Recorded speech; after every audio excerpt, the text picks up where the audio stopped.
good at all. Yeah, it's like, well.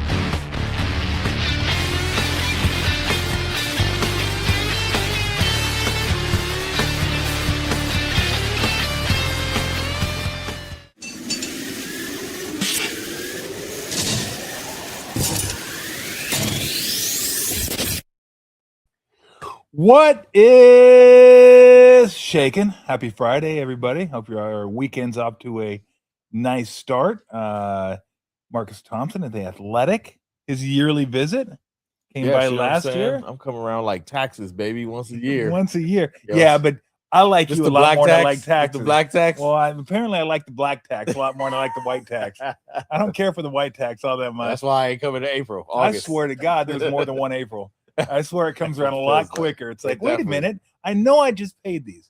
What? Yeah. Oh, you want me to do the estimated ones now too, huh? Yeah, what's the opposite of a leap year? Because tax season comes in less than 12 months. It absolutely does. All right, before we get started, let's thank our sponsor, Fieldwork.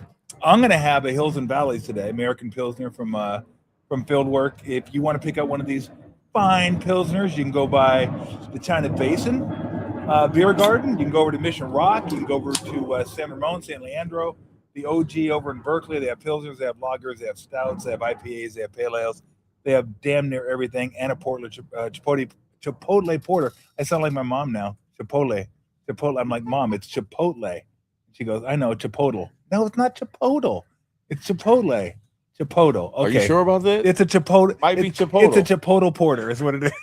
So you go by and pick up one of those as well. So if you're low on the stash this weekend, stop on by Fieldwork and grab some beers, take it home in the can, or you can sit at one of their lovely locations. I'm telling you, the beer garden in China Basin, you can't get a better beer garden than that one. You got the McCovey Cove, you got the Oracle Park right there as well. So do yourself a favor and pick up some Fieldwork this weekend. What's going on, Marcus? Oh, we chilling. Why is it so cold? You got me confused with Bill Martin. How do I know why it's cold? I don't know. I don't know why. What do you think? All white people know the weather? Yes. Part of white That's a white dude. He must know the weather. I had you look like a meteorologist. I had somebody when I was in Chicago. We went to a bar, and I don't know if it was a black bar, but it was predominantly black. It was me, Rod Higgins. God, who else went? I think Mitch went. Maybe a couple other guys. It was like, a bar though, not a club. I think it was a bar. I think it was many bars. Well, it wasn't like a straight bar, but it wasn't like a straight club either. Yeah, it was like kind of like in the middle. So like a lounge. Yeah, I think me and Sharunas were the only two white people there. Oh, that definitely wasn't a bar. Or like one of the people kept coming up to me and saying, they're like, "Yo, man, you got any?"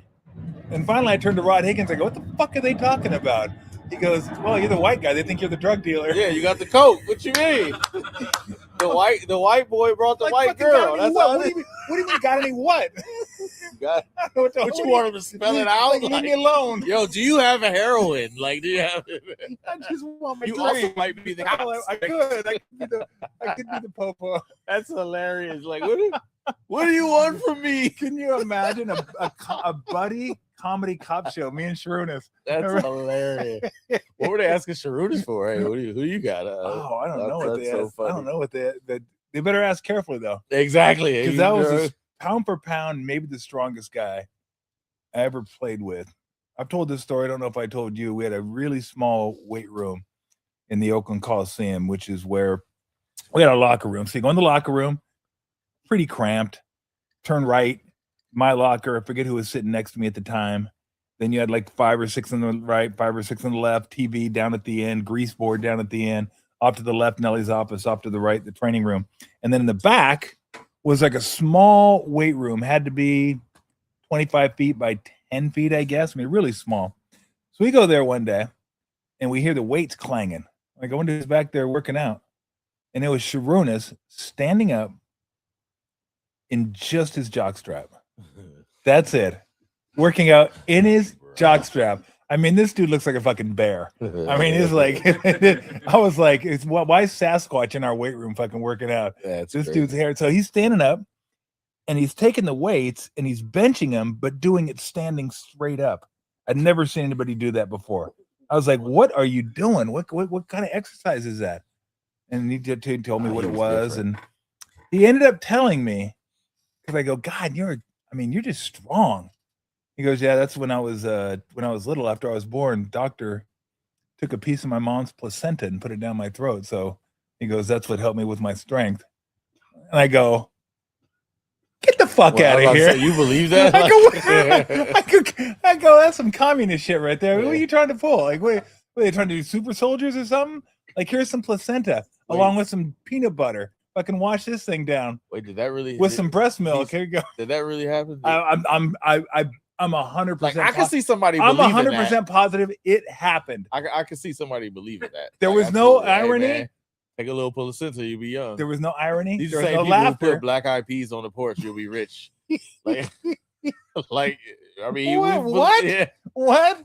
You What, never, like the black leprechaun? Or you never something? heard this? Like on New Year's, No. if you put black-eyed peas on the porch, that means money will come to your house for the new year.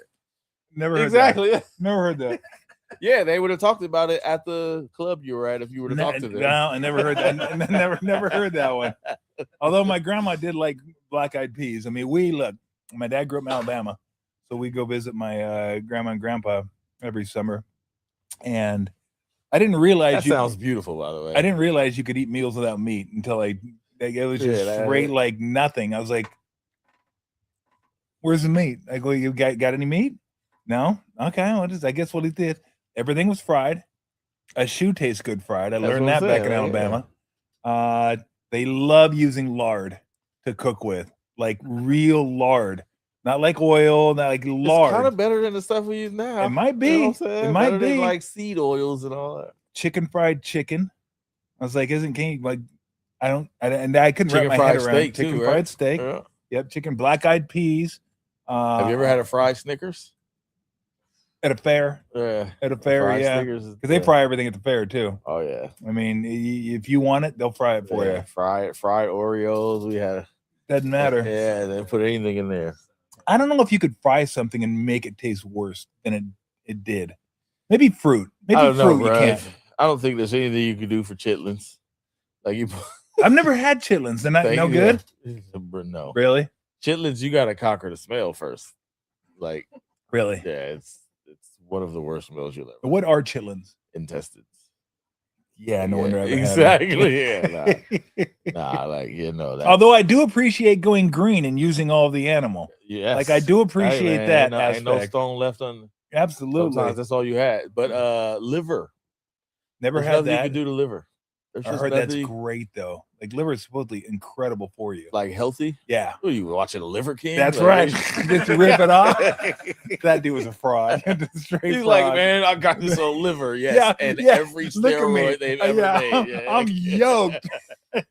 All you gotta do is eat liver. Like there was somebody in the world who somewhere in America who was like, I'm about to do it. I'm about to just eat liver. I bet you there's a lot more than one. I'm about to eat liver. Like it's not working, but and after about 4 months, I gotta stick to it. They're like, that's some bullshit, man. I'm like, what somebody was like really like liver and push-ups. I'm gonna be there. Just somebody bought that. I forgot to tell you, it's not just liver, it's liver and juice. Juice. Take the juice. You got it. You're good to go. And not liver juice. The Liver King was but my kryptonite growing up was lima beans. I couldn't eat lima beans. The texture of them just threw me. And for whatever reason, that was kind of like back in the day where your parents would say, you're not getting up from the table until you eat it. Oh, yeah. That's it. And if you don't, that's real parenting, by the way. Yes. Guess what's waiting for you in the morning? The lima beans. Lima beans. Absolutely. Like they don't forget. No. Like, no, this is what you're going to eat. Yeah, that's so I had to like think of parents were the best buck breakers. They would break you. Incredible. Mine was cream corn.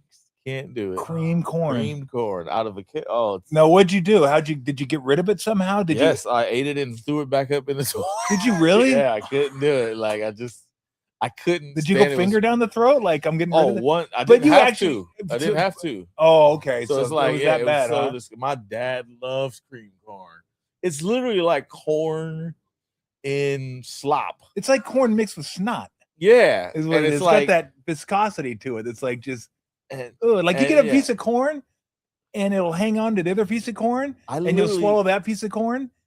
but that snot piece will hang on. It'll be in your mouth. I can't. It'll be like, yeah, exactly. And then at some point it'll fall too far and it'll drag it. It'll go. It's just like, yo, this is like what aliens would taste like, right? Like, I'm just not. I couldn't do it. Cream corn. Cream corn's tough to dispose of. See, what I would do with the lima beans is I would spit them in my milk, and the milk would obscure them, and then I'd go out clean the table, and then I'd just dump the milk out. Why are you dumping milk out? To get rid of the lima beans. What I'm saying, you have to finish your milk. No, I mean it was only like that much. I see what you're saying. Just like, and if you hold your hand over it, they can't see the milk in there anyway. Like they weren't looking that hard. Yeah. But if it's on the plate, you're eating it. And then we had a ledge. That was the trick, getting off the plate. Yes. Yeah, getting off the plate. Which is tough to do with cream corn. Exactly. Right? That's what I'm saying. You can't do what I did. And then like the worst part, like it mixes with everything else. It's like so bad. Now if you got chicken, now there's cream corn on your chicken. It's like, oh, I hate it. Well, that's the thing too. If I eat lima beans, and I could put a lima bean in my mouth, as soon as I bite into it, that's what gets me, because it's the consistency of it. But I could keep it on the right side of my mouth. You put cream corn in your mouth, it's everywhere. You can't just you can't like segregate it. Yeah, no, you can't say, hey, like this is your part of town, buddy. You're not going to their part of town.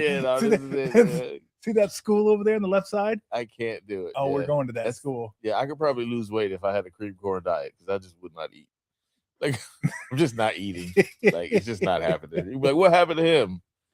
Cream corn. Like, oh God. That's my Ozempic is cream corn.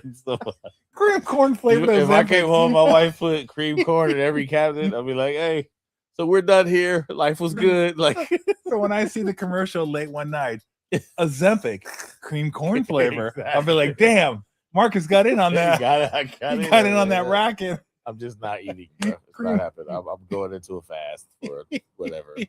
Crazy. You'll be like, I'm good. We're all good. Oh man. I hope she doesn't see this, because she might be like, that's the solution. Okay. You're gonna come home, the cupboard's gonna be just all the cream corn. Spoken into existence. You're gonna open up the cupboard, she's gonna be standing behind you going, oh, oh, oh. Yeah, exactly.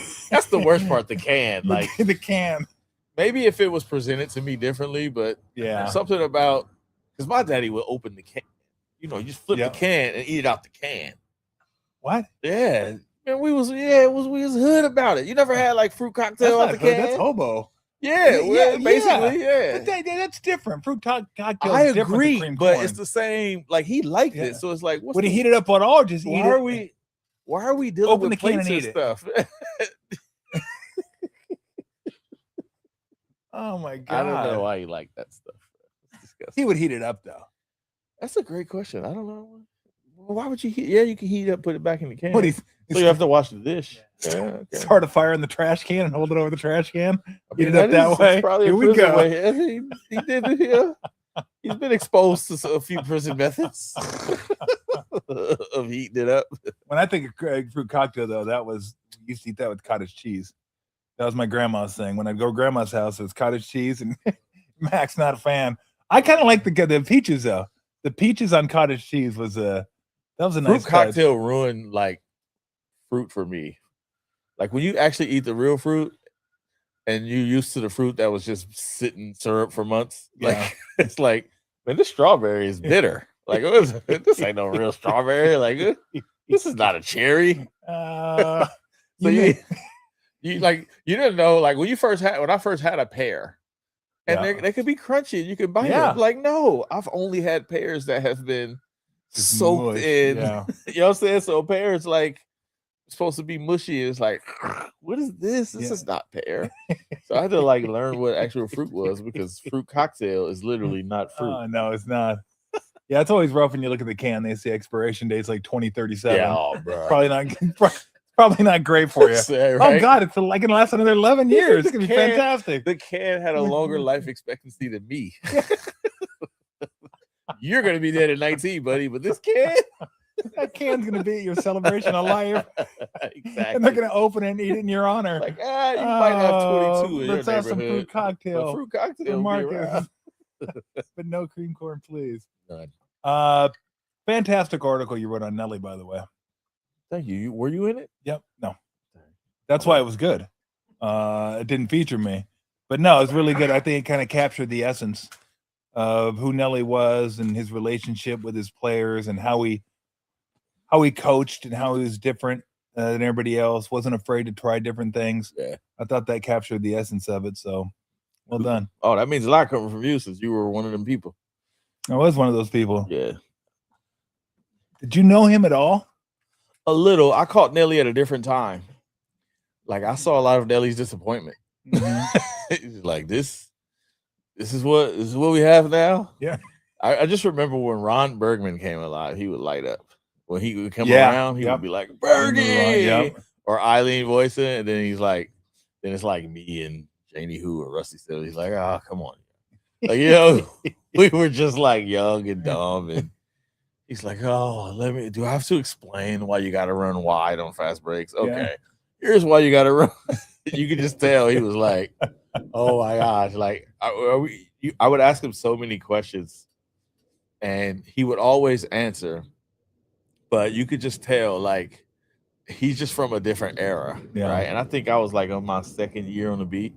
So he was cool. I remember one time I'm doing an interview, and you know Nelly, man, we would get into practice and he was leaving. Yeah. Right? Like the dog is with him. Like they're out. Got the beer. We like, bro, we need to ask the questions. He's like, man, keep smart running practice today, right? Like, so it was like, wait, we gotta.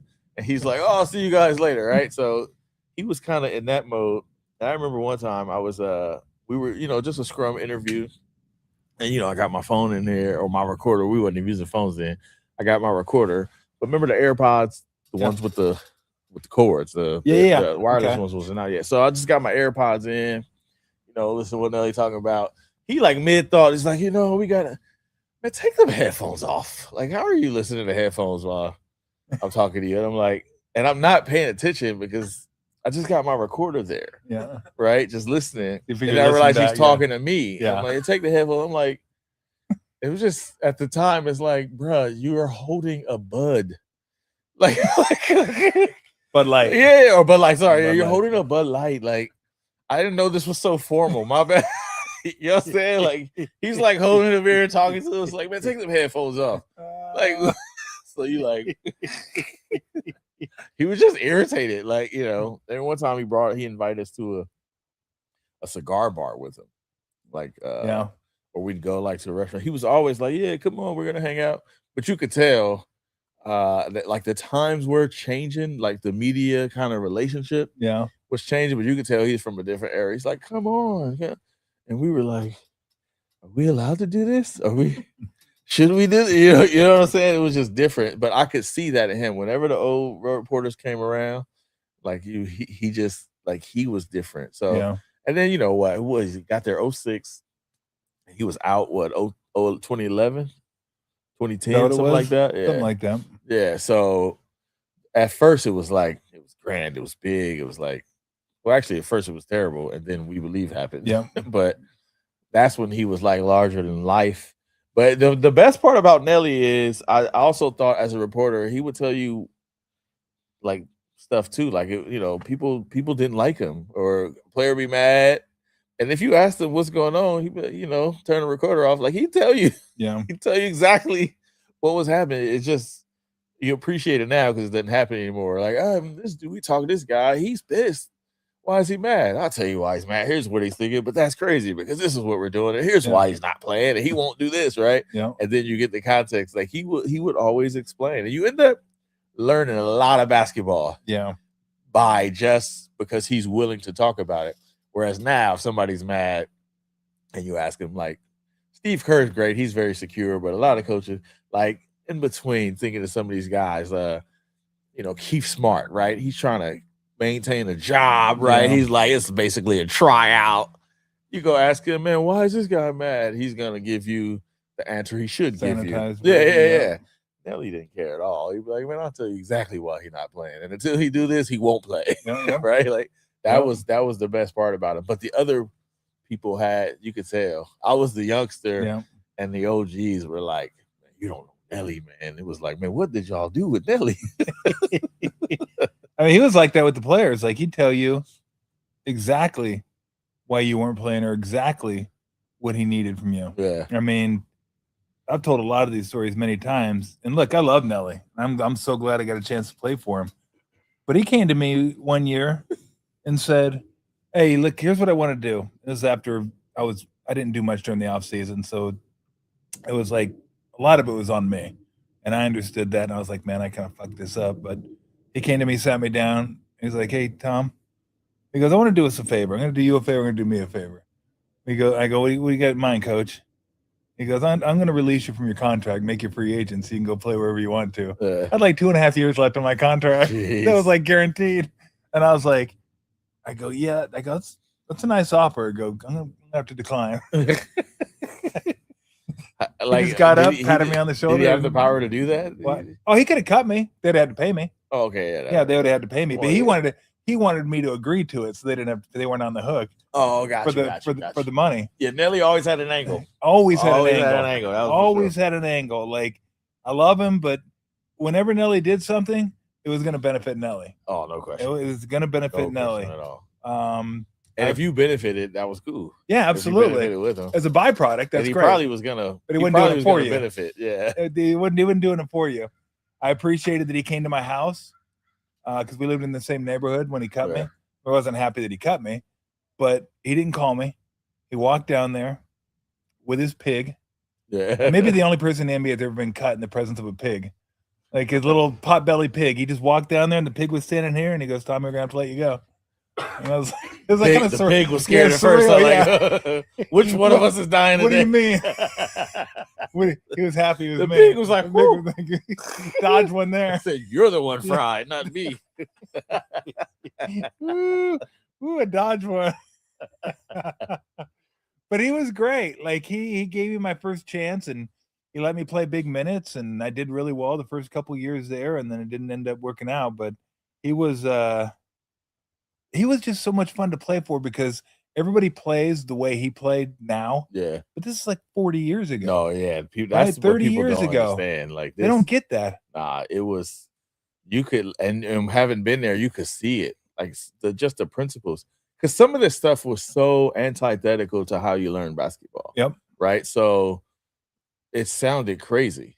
Right. Like you're going to put what at center? Yep. Like in the league with like Shaq and David Robinson and like you're doing what? Hakeem. Yeah. And Ewing. It sounds crazy. And then you fast forward, you be like, that was the exact same thing I thought he was crazy for, right? Yep. And you can see it, but that was great. This is why he would explain it and you get it, but it wasn't as universally accepted as people thought. I remember it was like, that's gimmick. You're not gonna win.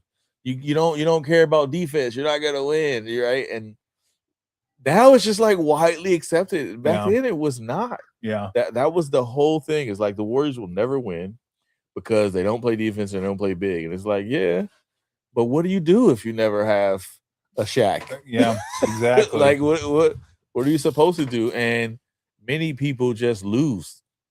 Right? Yeah. They just play normal and lose. They play normal and lose. They don't figure out a way. So like the capacity to figure out another way and then like the savvy to execute it and really not be fully credited for it. Yeah. Like it's like people don't understand. Like it's crazy. It wasn't crazy, but it wasn't normal to be like the point guard needs to go score. Yeah. Like I need my point guard to go get buckets. Timmy Hardaway played posted up more for us than anybody else. Absolutely. Maybe him and Mitch, but our two guards. Yeah. Or our post up threats. You want the people wanted John Crotty. You know what I'm saying? Like you wanted to come down, dribble, like sidestep, run the offense. You do any, but like for Steph, like the prototype was Chris Paul. Like that. I'm a floor general, right? I'm gonna play defense. I'm gonna guard my position. I'm gonna make sure everybody involved. I'm gonna make some nice passes. Not everybody was saying, "Hey man, you can take that guy. Hey, you better shoot." I remember when Steph first got to the Warriors, and it was all his hype from Davidson. And I remember thinking, like, bruh, y'all gassed off this little light-skinned dude who played in some little small college or something. Like, this don't work. And then, I had grown up watching the Warriors all my life. It never works for the Warriors, right? Like, it's not like there's this history of working. Like, so in what way is this not going to work too, right? Like, that's what it was. It was like, man, and he started preseason and he could not make a shot. And it's like, see, right? See, You know who was not at all worried? Nelly. That's the last thing I'm thinking about. I'm like, I'm sorry. This dude he's supposed to be here because he could shoot. And he's bricking up a store. What you mean it's the last thing you worried about? He was not worried at all. Like, no, I didn't think about that. He's like, look at the shots. He's getting, and Steph is over here trying to prove I'm a point guard. Like I can run it up. I can set you up. Nelly's like, what are you doing? Shoot the ball. Yeah. It just wasn't that normal. But now you look at there's Dame Lillard and Kyrie and Steph and Russ and all that. Yeah. Dude, that wasn't that normal back then. Like the point guards who could score were rare. You were definitely much more. Can you pass? Can you run it? Can you run a team? Do you know the offense? Can you organize everything? Yeah. Can you get the ball into the post? Right? Can you do that? So that he was telling them that then it was, I think people forget like how innovative it was just because it's the thing now. And because he was telling Steph to do that, like Steph now could see I'm doing, like if Nelly came in and if he was Mike Montgomery, who would not play Monte because Monte could not dribble left. Yeah. And you cannot be a point guard in Mike Montgomery's world if you can't dribble with your left hand.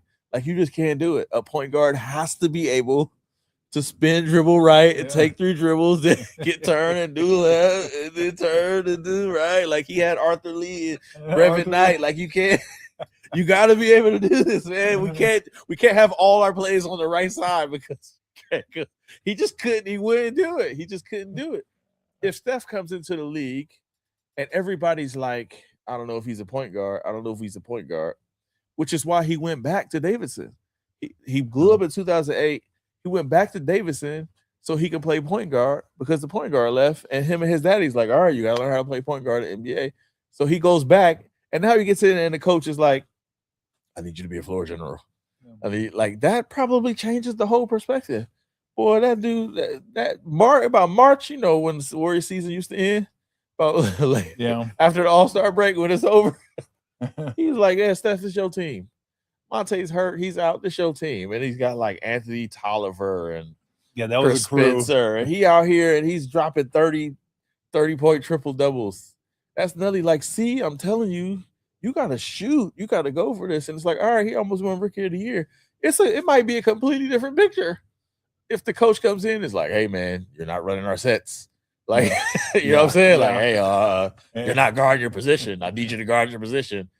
You know, because the next year, remember, the following year, Keith Smart took over, and Steph was getting benched down the stretch because AC Law would run. He wouldn't turn the ball over. He would run his situation. He would guard the point. And it's like Steph coming out, we like, bro, this dude almost snatched Rookie of the Year from Tyreek Evans in fourth quarter come. Like, you know, he turned and looking at the thing, and AC Law's over there like, hey, Steph's up. Hey, Steph. We'd be like, yeah, you really, and no shot at AC Law. AC Law was like he's solid. Yeah, he's solid point NBA guard guy who did the thing that you're supposed to do as a point guard. Yep. And Keith Smart is like, hey, bro, I want a 1-year deal. I need to win every game possible. I can't have a point guard down the stretch, turn it over, not guard. You know, what coaches like checks too. Yeah, absolutely. Keith Smart like, hey, man, you straight. I don't know where I'm gonna be next year.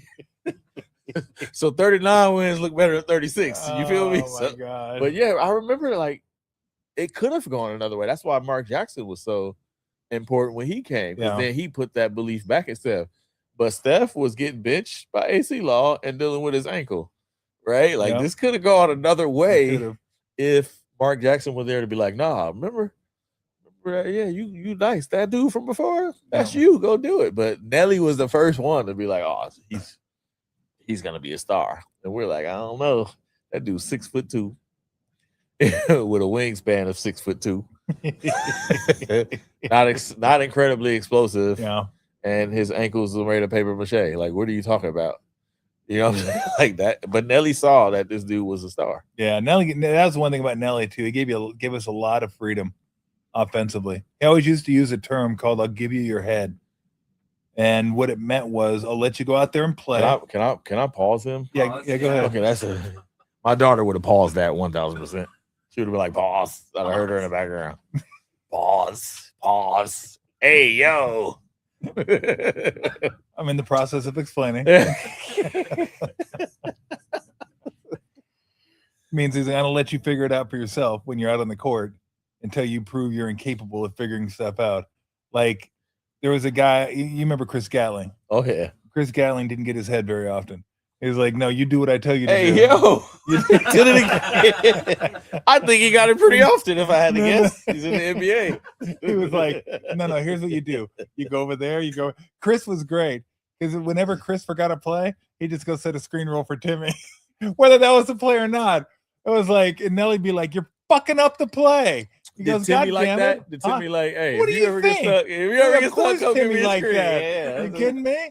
That's a point guard, baby. That's a the point only guard. way Timmy wouldn't like to play if he thought he'd cross over his dude and go, If he like, you get out the I way. don't need your help. Get out of my way, Gat. But it was great because if you had the basketball instincts and thought the game at a certain level, he would let you go out there and play. Yeah, he would just let you go out there and play. Like we didn't call. He was the first coach. I don't know if coaches still do this. I know Steve doesn't like to call a lot of plays, but he gave us one set per quarter. Yeah. And Timmy would call it. I was like, got horns. So Timmy'd have horns up, down, side, whatever that went along with it. But our main goal was to score in the fast break and then score an early offense. Yeah. And then if we didn't get anything, then Timmy called play. Yeah. And it's up to the point guard. And to me, that's where I think, even though Steph and Timmy are completely different, I think all great point guards are leaders at heart, right? They just have a certain mentality about the way they play. It's not about who shoots, who passes, who defends better. It's like you're an extension of can you lead men? Yeah. Can you lead men? And Steph's grown into that, and he has been the undisputed leader of this team for quite some time. Yeah. Now, even though Draymond's a little louder, more vocal, Steph's still the heartbeat to me of that team and the conscience of that team. But that's when I think of a point guard, not like how you play, how many points you score. It's like, are you a leader? Are you a guy that I think can lead the team? Because Timmy was the best leader I've ever played for. Yeah. He was just an incredible leader. Like he said something, you'd listen to him, almost like you'd listen to Nelly. Doesn't mean he was always right. Yeah. There were times after the game I'd go, Timmy, you remember that thing you said on the court? I went along with it on the court. You're full of shit. Yeah. That's not what happened. And sometimes he'd listen, sometimes he wouldn't. But you don't want to be that idiot player that's like arguing with a teammate on the court because, oh, wait a minute, you said to go here and I said go, but I was right. It's not about that. But I'm going to do what you said because you're the point guard. Exactly. Yeah. You're the point guard. I'm doing what you said. We'll talk about it after the game. And Nelly let him have that early in his career. Yeah. Nelly was like, you got it. Take it. That was the part that I really didn't grasp growing up watching it, like how young they were. Yeah. It just felt like they weren't like established vets yet. They were establishing themselves. Yep. They were like Mully was the vet. Yeah, Mully was the vet. And Mitch had only been there a couple years. And he was only there a couple years. I remember when they drafted Tim Hardaway. It was like, it wasn't because he was I remember him at UTEP. Yep, I played against him. Yeah. So it's just like you start now looking at it, you see a guy like Kuminga, you be like, man, he's only in his 5th year. There's still time. Like, yeah. I mean, don't start that again. Yeah, that was my fault. My fault. Yeah. My fault. We had to go through like 2-3 years of that shit. If they would just let him play. I can imagine him playing for Nelly. Jesus. All I know is if Yaxel comes out playing well, we're gonna hear a lot of Kuminga haters. Like, I mean, I wonder if Steve will get on the mic and flex. Kind of like Popovich did. Yeah, exactly. Exactly. We don't do that here. Yeah. We don't do that here. Steve will grab the mic and do that. All right. Well, let's switch over to the Warriors and where they're right back where they started. And I don't know if it's a great thing. I don't know that they had a lot of What you mean? There's no better place to be than at the start. Hope lives at the start. Yeah, unless you're in a wheelchair. Hope lives. Yeah, energy lives at the start, right? Yeah, and then juice you take in the legs lives at the start. We ain't worried about that. Right now, you're at the start. Everybody feels good right now. Everybody feels good. That was so funny. Steve said one of the things going out of last year, we want to have more guys that can play back to back. Like just didn't happen, did it? You got it. Well, the guy you drafted can play back to backs, but I mean, there's a lot of. Well, I shouldn't say a lot of people. Because I have to keep reminding myself, Twitter isn't the real world. Not Twitter is the voice of the lonely. Not even close. I don't even know if it's people anymore.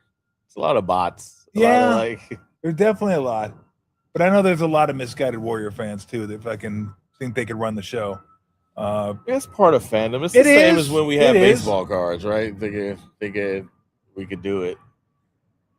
You know what? I think the Warriors are too hard on those people. I really do. I think you built a juggernaut that this many people care about. What percentage are just naturally going to be absolute nut jobs? Don't get so big then. Be the Charlotte Hornets, right? Like, at some point you create alternative. You create the world. They created the world they have, right? And like they are.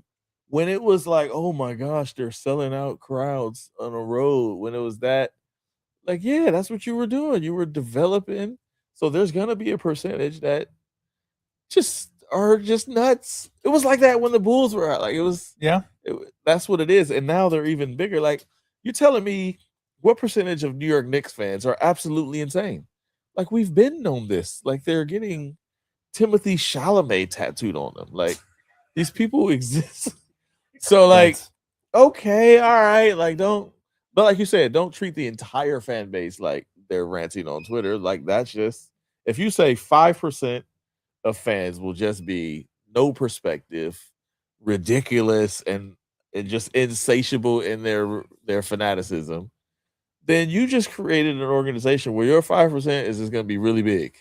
You got to live with that, or charge $20 for a ticket. Then, like, you know what I'm saying? Like, look. I have to deal with it. I ain't do nothing. Like, I don't have a $10 billion franchise. I just got to deal with crazy people. You know what I'm saying? Like, so you know what I'm saying? Like, you just have to, that's the game. So we all have to deal with this so they can be like Mike. I like Mike Dunleavy's approach. Like, man, let them say what they gonna say. Let them go crazy. Don't listen to it. Like Joe listens to it. No, yeah, Joe Lagerman listens to it. It's like, I mean, I hear you, Joe. I feel you. That's why you are Joe, but you did this. You definitely did. Like you did it. Like, so you want people to be okay that you're mediocre. That's what you want. No, I mean that's a good point. Yeah, that's a good point. People are super invested in this. Like they've been arguing about this online for decades. And when you were at the top, they were fighting Cleveland and fighting Oklahoma City and fighting everybody, and their whole identity is tied to this. And they were riding, these same crazy people I'm talking about, these same nut jobs were riding for your organization on social media. And now you're mediocre and they're pissed about it. And now you're mad at them? Like, nah. like when we were like, that's all it was. You remember the Cleveland final? Like they invented the term bronzexuals. They were warring. Like it was like a Game of Thrones battle online. Like, and they were just, it's just a constant war with fans. And they're maniac. They're crazy. But they, these your people. Your people. You created them. All right, before we continue on with the Warriors, could you mention the Knicks? And this is always, not always, but it's bothered me the last couple of years when the Knicks have come to prominence. I'm not buying the fucking Knicks alumni. And I don't know why it bothers me. What you mean? I don't know why it bothers me. Because it looks like a fucking college. You're so pissed they get free courtside seats. And they got fucking they got fucking like the Knicks alumni. Like, hey, like I'm going back to Arizona with Steve and Sean Elliott. Like, we're going, like, this is our school. I think your fucking school. They paid you to play. Here's what my contention is. This is bitter. I've never heard you with this level of envy. Not only do I think they're getting free courtside seats, they are getting free courtside I think they're getting paid to be there. I mean, do they have to? I think Dolan's probably getting paid them to be there.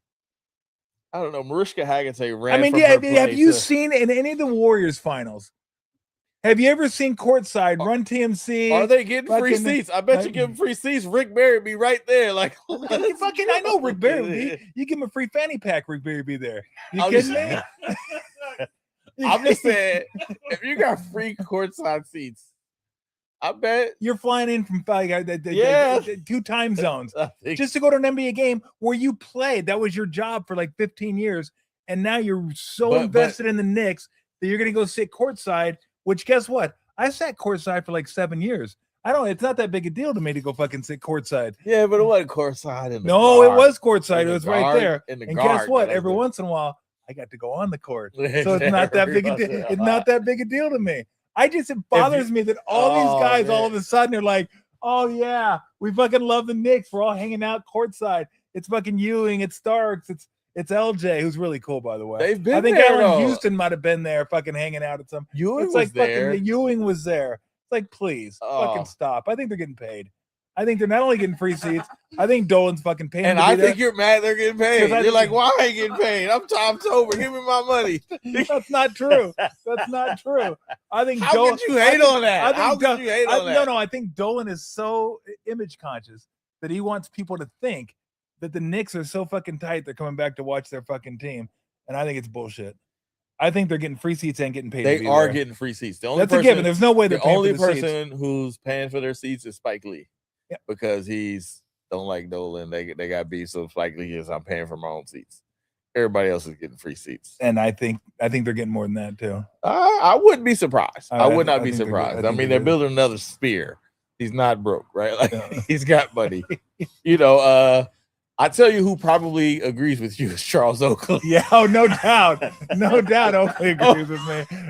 Oakley ain't letting that one die. Fake fraternity. This ain't real anyway. I don't care. Come on, so you telling me you're watching that, you're not like, man. No, I'm not saying it's cool. I'm going, look at these fucking guys. Yo, you're not like, look at our generation is back in the mix. You played against them guys. It was Where'd you guys go? University of New York Knicks? Fucking please. Please. Why is it okay to do it if you went to Arizona but not New York Knicks? He's fucking pro. He getting paid at that point. I mean, God, it just hits me wrong. There's something wrong with it. This is the most non-Tom Tolbert take I've ever heard. What? Like you? What? Let me ask you this. Let me ask you this. Okay. Other than, I think Tim Duncan and David Robinson were at the San Antonio games, where, by the way, they were sitting up in their fucking seats about 10 rows up, which is so San Antonio and so Duncan and Robinson. No, it hurts. It's like, dude, we got you courtside. They're like, now we're good. We just want to be up here. We didn't want to be noticed. I can't remember another finals. Warriors, Cavs, Warriors, Raptors, Warriors, Celtics. Did you see a Celtic game, by the way, when the Warriors went to the Celtics? That McHale and Bird and Ainge and all those guys was. Of course you fucking didn't see them because they're like, this is fucking stupid. No, what are we doing? We didn't go to school here. We fucking played here. No, we got lives. We're not coming back and sitting courtside at the Fleet Center, whatever the fuck it's called nowadays, because it's stupid. That's why we're not doing it. Well, number one, but the Knicks said we'll do it. Number one, the owner is not like, hey, because they're getting paid. Hey, our most expensive seats, we're just gonna sacrifice that and give them to you. Like nobody's doing that. You do it for Tim Duncan. You'll do it for David Robinson. You're not doing it for Avery Johnson, right? Like wow. You have to go kill Avery like that. I'm not killing Avery. I'm just saying Bruce Bowen is up in the 105. That's all I'm saying. Sorry, Bruce. That's okay. I'd be right there with you. Yes. Dude, I'd be in the fucking watch party outside the arena. I'd be at Thrive exactly. Center. Larry Bird, Kevin McHale. You know what I'm saying? Like these are where you know how expensive these tickets are? Ain't nobody giving them away. Like, let's all go right, out to Tom Tolbert to Thrive. Yeah, it's a great crowd out here, guys. How's it inside? 75. The weather's beautiful. You're in the same boat. The screen is crystal clear. You're in the same boat as Cornbread. Hey, if you want to be courtside, you better put a headset on, boy. You better get to work. I think if the Celtics and that's disrespectful to Cornbread. Cornbread was great. He's like a Finals MVP. Yeah, exactly. Yeah. But you see, he got a headset on. I'm just saying, most franchises, they're giving that spot to the superstars, right? Like John Stark's a superstar? No, that's what I'm saying. Yeah. So if they just like, hey, everybody's in, if it's like the club and you get to come in, I bet you the Celtics would be. It'd be Paul Pierce and all of them. It'd be like Eddie House. All of you get Eddie House a free courtside. No, could be Eddie House a free courtside seat. House. If you say you courtside every game, what about Walter McCarty? Yeah, exactly. And that's why Walker. Let's go. You get them free courtside seats to every game. I bet you they'd be down there. I bet you Bird just like it was no fucking way Bird showing up. No, but he's Larry Bird. You know Patrick Ewing's Patrick Ewing. Yeah, that's different though. Patrick Ewing. I mean, Patrick Ewing's they're different levels, but not. I mean, no, but I'm saying Patrick Ewing's like kind of Mr. Nick. Patrick Ewing also never won a championship. I know. So it's like, but he's still big time. But I'm saying that's the moment right there, right? Like on the 5th one, would they do this? Okay. I'll equate Ewing with McHale. But I'm saying McHale wouldn't go. So McHale's be like, my fucking feet hurt. McHale's gonna look at this. McHale and Bert are gonna look at this and be like, this is cute, but it was better when I did it. Like, yeah, I'm great. I'm here for y'all championship, but I won a championship. And you know what? My experience was better. If you didn't win, Larry Johnson didn't win a championship. They're living vicariously through OG Anunoby. Like, I can't believe you're mad that the 94 Knicks are getting a moment. Like, I'm not mad. Hey, listen. I just think it's stupid. Listen, shout out. Hey, Joe, bring Run TMC back courtside. We need a night. They're paying him off, and they're making it seem like we are family, like the fucking Pointer, like the Pointer sisters are going to show up at some fucking point. And I am not buying it. I'm not buying it. They are tight. Are they all alive, by the way, the Pointer sisters? That's a great question. I don't know. Let's go with let's say yes. In Vogue is alive. But okay. They didn't do We Are Family, but they can do a rendition of it. They didn't do We Are Family. Like, so are you buying that Starks and Larry Johnson and them, they are tight? And if they're not necessarily tight with the organization? Because it also might be. It's also a free chance to hang out with your homies from, like, hey, we courtside, we in the building. Why? We hanging with Tracy Morgan. Why are they the only team that does it? Alive or dead? Alive. Jeez. Wow. Chat says bring Andres Biedrins courtside. How about Ronnie Cycling? You can DJ for him. You know what I'm saying? Where's Jeff Graham? Sitting right. I need you courtside. Larry Hughes. You know what I'm saying? When you need him. Keith, Mr. Jennings, get him out of the raft. Get him. You know what I'm saying? Like, took my fucking roster spot, bastard. Really? Yeah. Shut up. Yeah, Mr. Jennings. Why would Mr. Jennings say you're well, because he wanted to go smaller. He just wanted. Look, I was. Boy, that was like I wasn't. I want to go smaller. Let's. Yeah. He goes, let's go. He goes, I want to go smaller and blacker. And I go, fuck. I go, I can't help you there. You ain't got a 5'9" guard. And then fucking you brought your pig over and cut me. Exactly. Yeah, wow, that's weird. Like, so anyway, okay, let's keep moving because I just fucking got sidetracked. I got sidetracked. I'm sorry. I got another beer. I need a beer after that take. I don't care which one. I never thought I would hear you like chastising older players for being excited about their era. I don't mind. It's just fake. It seems fake to me. It just seems fake. So I would agree. James Dolan is buying adoration. Yeah. I think they're real though. I think they really were lit. No, I think once you're there, you're with your boys, you're hanging out. But again, I still think they're cool again. Like they're like in the scene. And I don't have any problem with that. And they did that. I'm just saying when I see I'm just saying I'm watching the finals and all of a sudden they fucking I just got tired of them showing. You're like, I'm like, get these fucking guys off my screen, okay? Show Timothy Chalamet. That's how desperate I was. Like, hey, and I got sick of Timothy Chalamet. Ben Mariska Hargitay. Can we get more camera time from Mariska? Jesus Christ. It's like we're the real fans. No, I shouldn't say that though. Because Ben Stiller was courtside and he's obviously a real fan. And Chalamet Tracy Morgan is a real fan. Look, Chalamet, I was like, I could care less one way about Chalamet, but that stupid fucking Kalshi commercial where he's in the dentist chair. Yeah. It's like, what is that? Oh, that's him? What does that mean? I didn't understand that. Like what? Why? Some kind of psychological trick to embed the term Kalshi in your brain. Well, it ain't working. They did pissing me off. Yeah, you remember it though. Look at you. It doesn't matter. Yeah, it just makes me think about the Knicks courtside. Joe Lager, please get these. We didn't know. I didn't know either, Joe. We didn't know this. Where's fucking Winnie Garland? I want Winnie Garland back. Get Winston Garland out fucking here. Terry Teagle. Let's go. Get Terry Teagle out here with his Mike beard. Yeah, let's go. Let's get Schmreck. Christian Velp. Let's get him fucking back here. You know how fucking flexible Christian Velp was? He was the most flexible big guy I've ever seen. Seriously? Yeah. He would sit down. You know, he'd reach, stretch your hamstrings, get your toes. Yeah. He would reach around his foot and grab his heels. Like it was either or. I'll take the But yeah, he was like, you shouldn't be that flexible as a big guy. But anyway, that's just something that bothers me a little bit. I'm glad we can spend time on that. You can help me out, like my therapist. That's so funny. It's just so funny. I mean, the fact that you care means a lot. Like I'm like, hey, It really bothers you that It does they bother run. me. It does bother me a little That's bit. funny as It hell. does bother me. I hate when That's people. hilarious. I hate when people think they're pulling Like something. this over. isn't real. This isn't real camaraderie. This I'm like, you're not pulling shit. You're not pulling it over on me. I'm not. You're not gonna do that. they don't love each other like this. No, I This is didn't say fake. that. I didn't say that. They might love each other. They don't love the Knicks like this. This isn't They real. could have fucking loved each other in Miami Beach and watched it on a big screen This isn't somewhere. real. He's like, you guys should be past this. Like, All right, where is off season? Where we at with the off season? can it be off? Can we just get one where it's actually off? But there's nothing happening? Like, No, I don't think so. Let's start with LeBron. I mean, my thoughts on LeBron were it would have been fun to see the circus come to town, but it wouldn't have made a tangible difference, I don't think, in the Warriors' chances of doing what ultimately they I wanted think to do. it would have. You think so? I do. I think it would have. Like, how much so? Because they wouldn't have made him I better. don't think it doesn't OKC solve- or San Antonio. Yeah, but they're not that good. Excuse me? Yeah, they're not that good. What do you mean they're not that How good? many titles have they between them?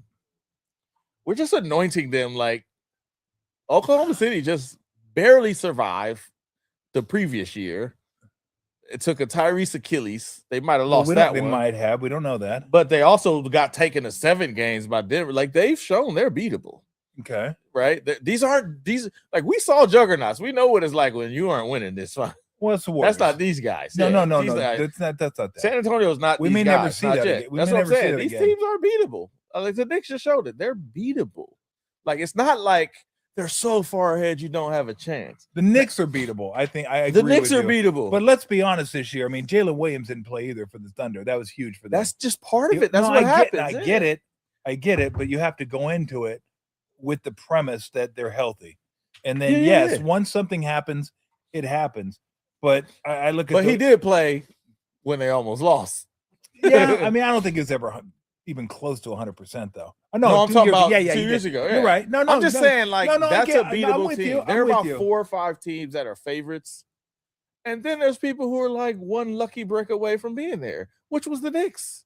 Like that, all I'm saying is like, here's the problem with the Warriors is adding a 41-year-old don't solve the problem, which is how do you get to April healthy? Yes. Right? That's their problem. But if you're like, if somehow they're healthy and they get there, would they win a championship? It might be tough. They probably knock off a potential champion, though.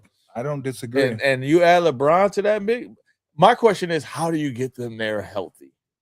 Like, how do you do that? How do you get them to late April and May healthy? Like, we're looking at the schedule now. Like, you have to run Steph and Draymond into the ground just to stay alive. So here's the question, though. Not only how do you get there healthy, how do you get there healthy and not with the 6th seed or the play-in game? Yeah. So you got to try to win enough games to get yourself into a top 4. Well, if you're 7 or 8, I think that'll do because that's just one game.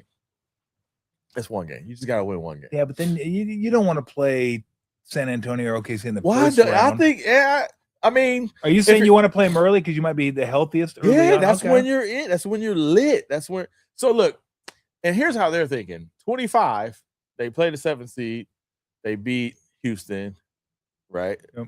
They make it. They win one playing game Yep. against Memphis. They go in that series to beat Houston, trick off a game, end up going 7. They were beating Minnesota. They're feeling like the entire time they're talking about, hey, OKC ain't gonna be a cakewalk. We feel good about OKC. This is what they're thinking. Yeah. Like if they get OKC in the first round, maybe it's different. But we're thinking, yeah, that's fine. But West Finals, what you gonna have left, right?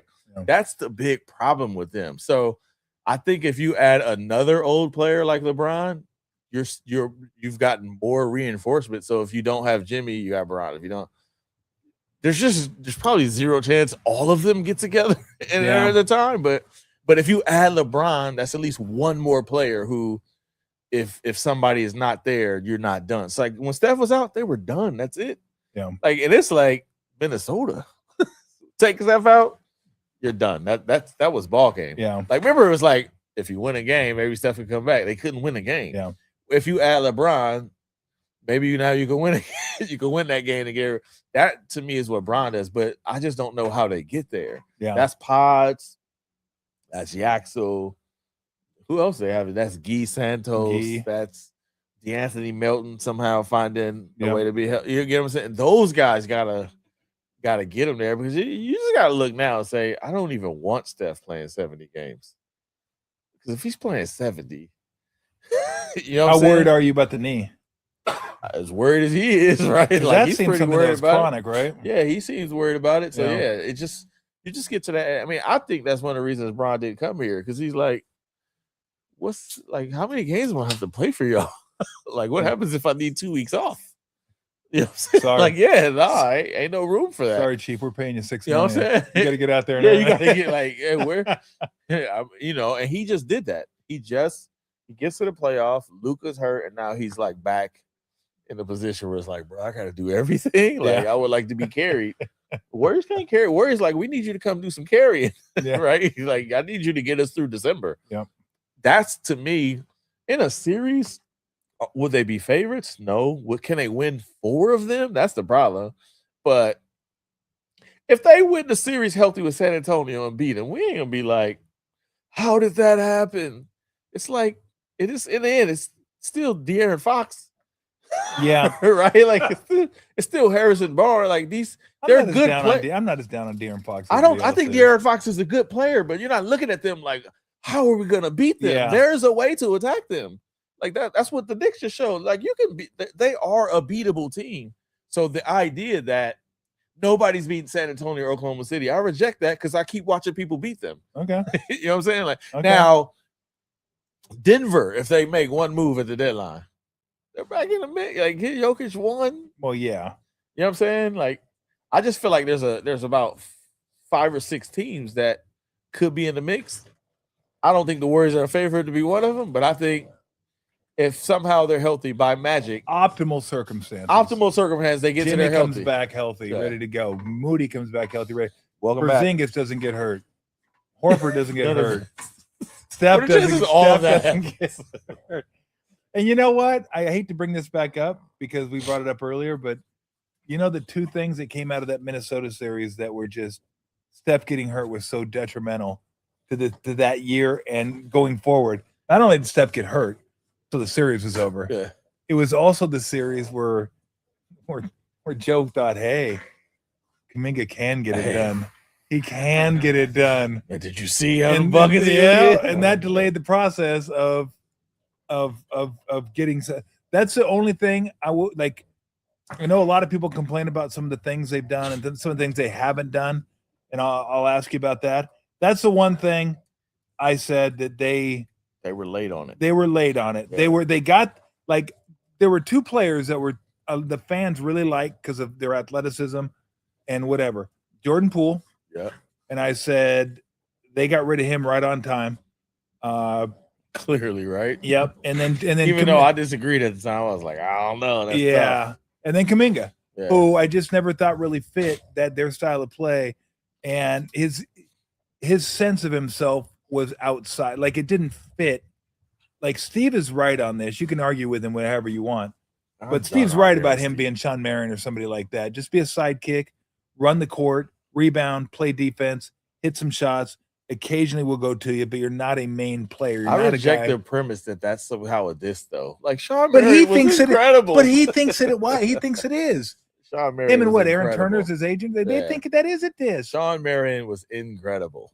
How many All-Star games did he make? Yeah. How much money did he make? Yeah, how many times? Like, that's kind of a nice career. Sean Marion is the reason LeBron did not win in 2011. Yeah, I mean, Sean Marion was a hell of a player. Incredible. Yeah. But that's the one thing where I can fault them, saying you guys didn't realize, you didn't act on that quick enough, and you lost leverage and you lost valuation. Because I think there was a time they could have had a better package for him. Yeah.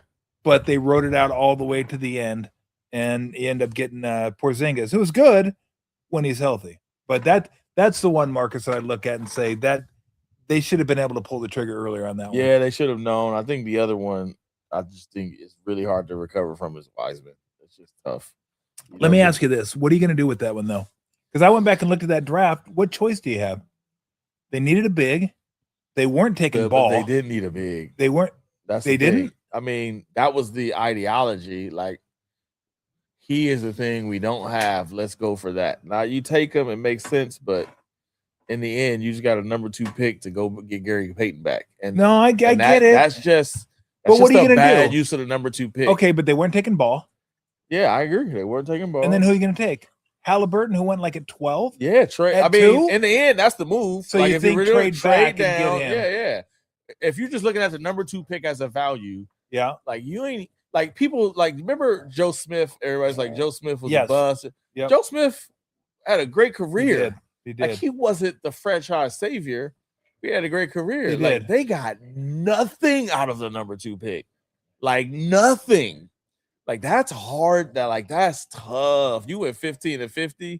You know what I'm saying? Like it's like you get an inheritance. You try somebody drop $2 million on you, and then you walk away with nothing. You ain't get nothing. You ain't got no property or nothing. Like they just got nothing out of the biggest chip. Like and they got GP2 back. Like that's it. That's what they got.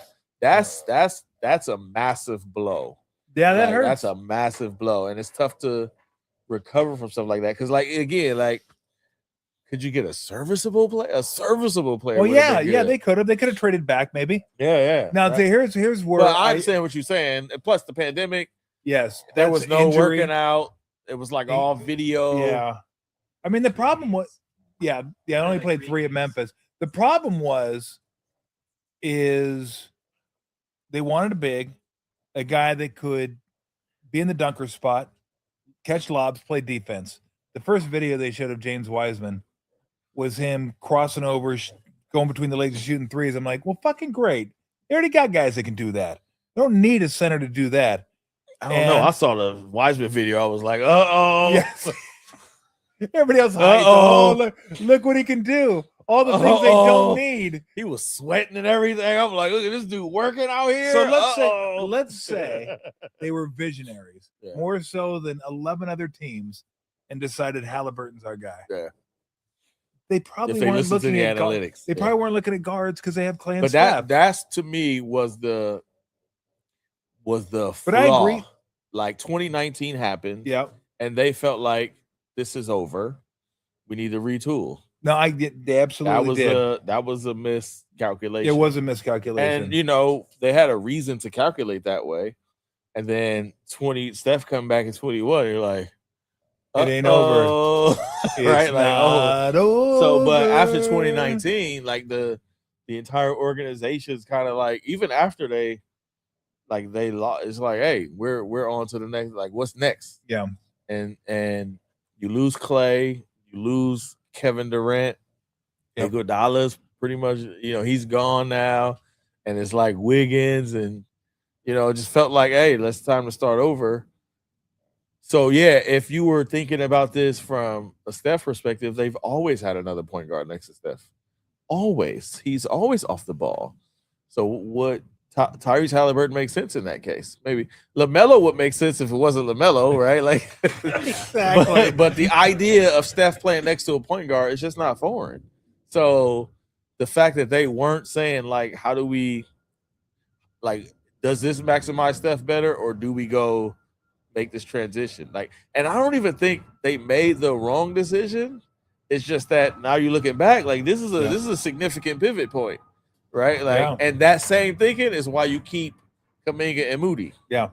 Right. I was okay with the 2 timelines. Yeah. When it happened, I was like, it makes sense to me.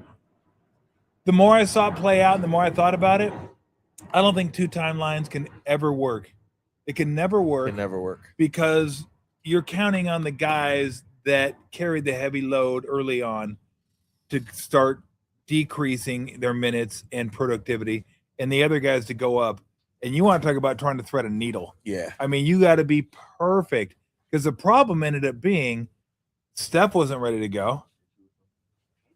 Clay wasn't ready to go. Draymond wasn't ready to go. So you got these guys who are champions who can still compete for a championship. So what happens? Steve's going to try to win a championship. He's not going to develop the young guys. And everybody's asking a top pick to take a role. And not be what do young guys usually do that are drafted that high? Take 30 minutes, work it out. Go. Work it out. Go. Figure it out. We're not going to win games. In fact, if we lose games, cool, we'll draft high next year. Is that something that could have been known before, or is that something you learned because you went through it? Like, hey, you don't. If we're going for a championship, we probably don't want a guy at number 7. I think, well, maybe we get a. Maybe there may we have been use this to people get a that vet. kind of Yeah. saw that in the organization and said maybe Wagner would be a better, pick than Kuminga because he's older and can contribute right away.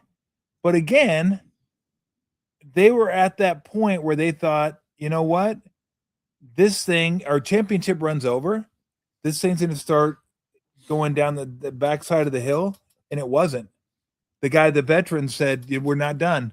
And I think that was the miscalculation. Yes. Thinking it was going, but it wasn't, going down. down. So if you knew it wasn't going down, then you go ahead and draft some vets. At what point do you know that, right? Exactly, yeah. At what point do you know?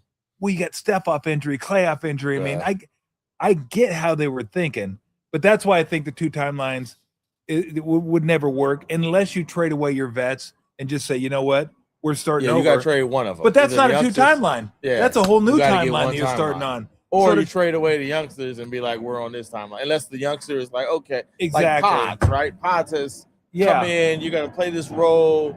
You get what I'm saying? It's like, but he can play it too because they're not. Oh, that's good. They're not championship contenders right now. Exactly, and they need him.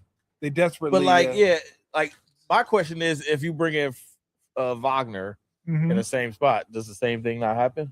It might. Yeah, but I think Wagner may have been more advanced than Kuminga, so Steve may have trusted him, especially to contribute to what they did. Exactly. Yeah. Play defense, handle the ball a little bit, maybe attack. Because when Wagner first came in, and still to this day, he's more of an attacker, not a shooter. Yeah. He's not a great shooter. 34, 35% from three. He's okay.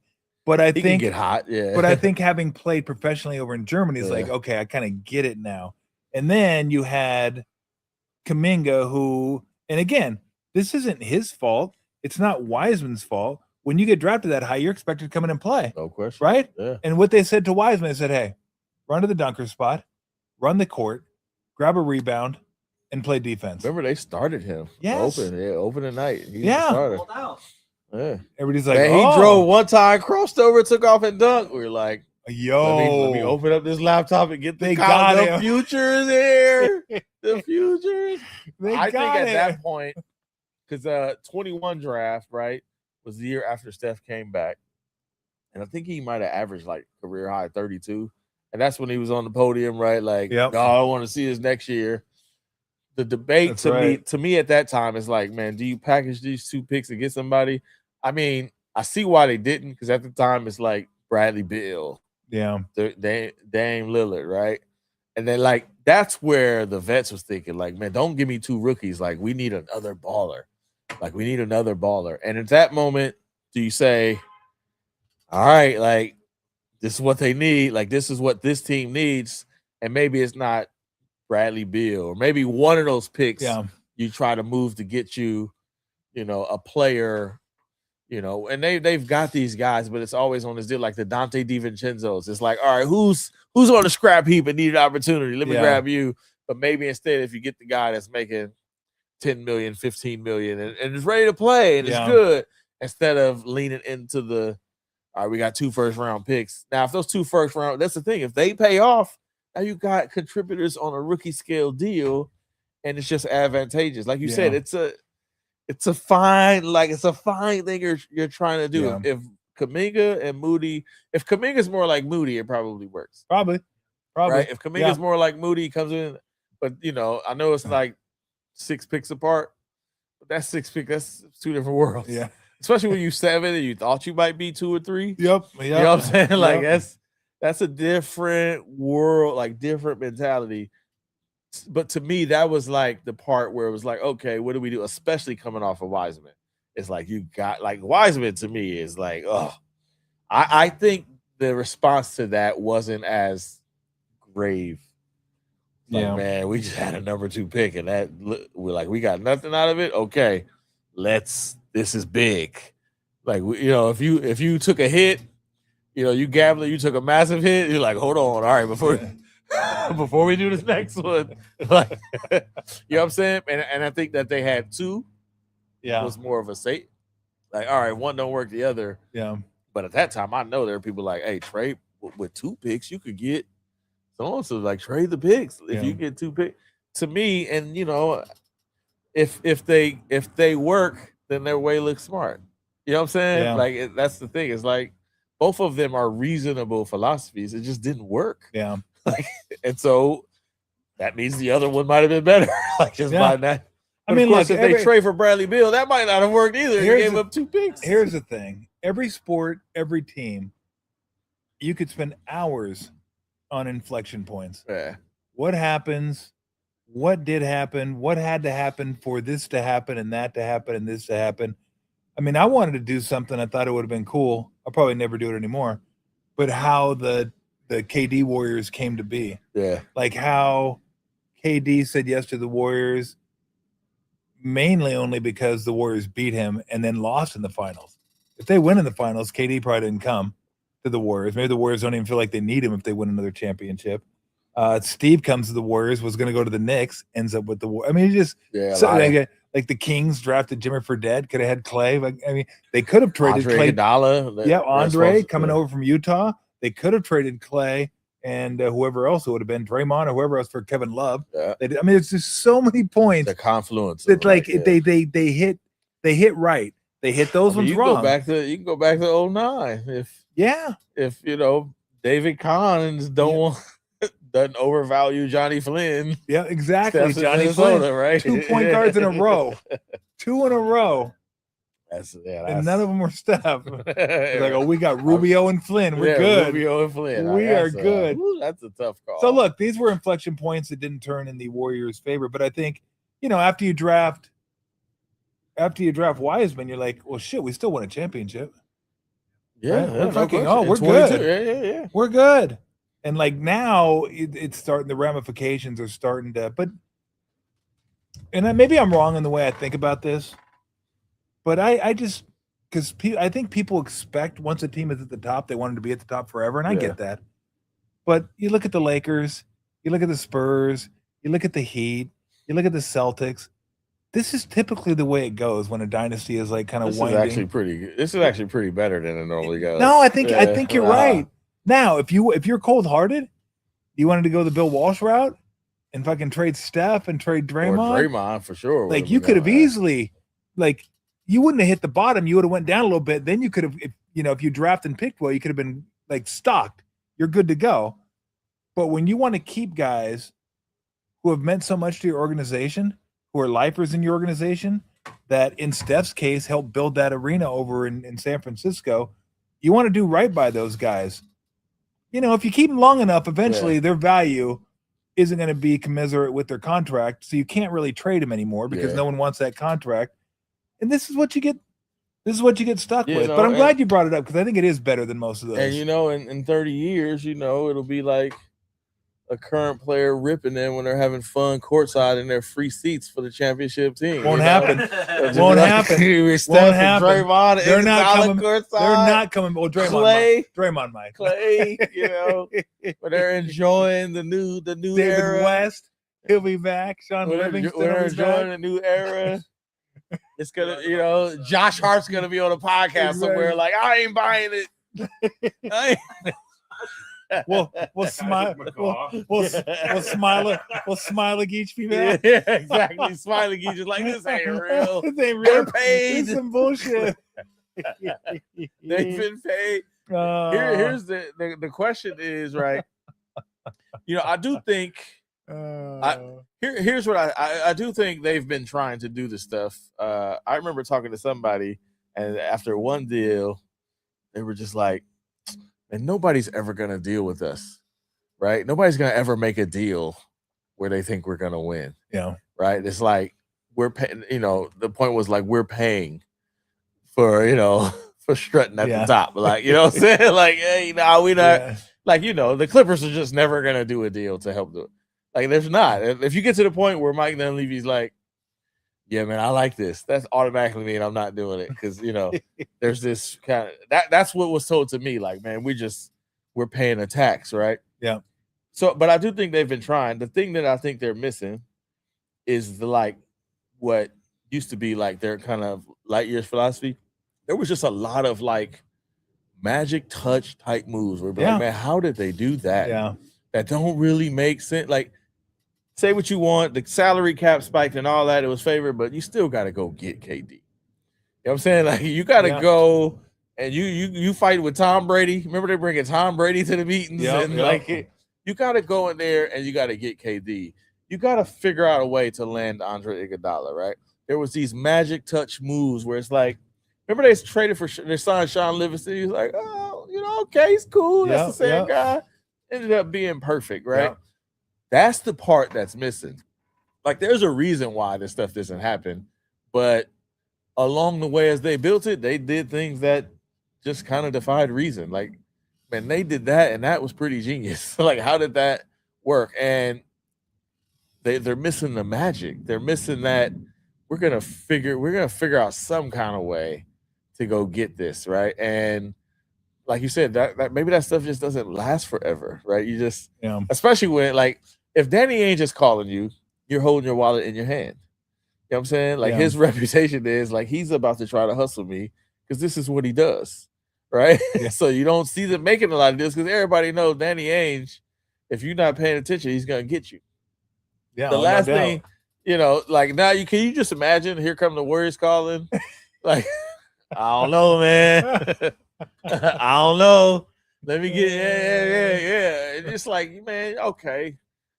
You can't see, to me, that's like, to me, it's in the margins. It's where's the deal where's the move that you kind of didn't know it could happen. It wasn't, I feel like Jimmy Butler might have been that move. Yeah. Right? Where it's like, when that happened, it was which like, is somebody they didn't really want. Yeah, it's like, do you want Jimmy Butler? Like, that's kind of it. Like, out of nowhere, this thing kind of worked. It's that type of stuff. And if you're the Warriors, you're like, bro, we just pulled the rabbit out of the hat with Jimmy Butler, right? It's gonna take something like that.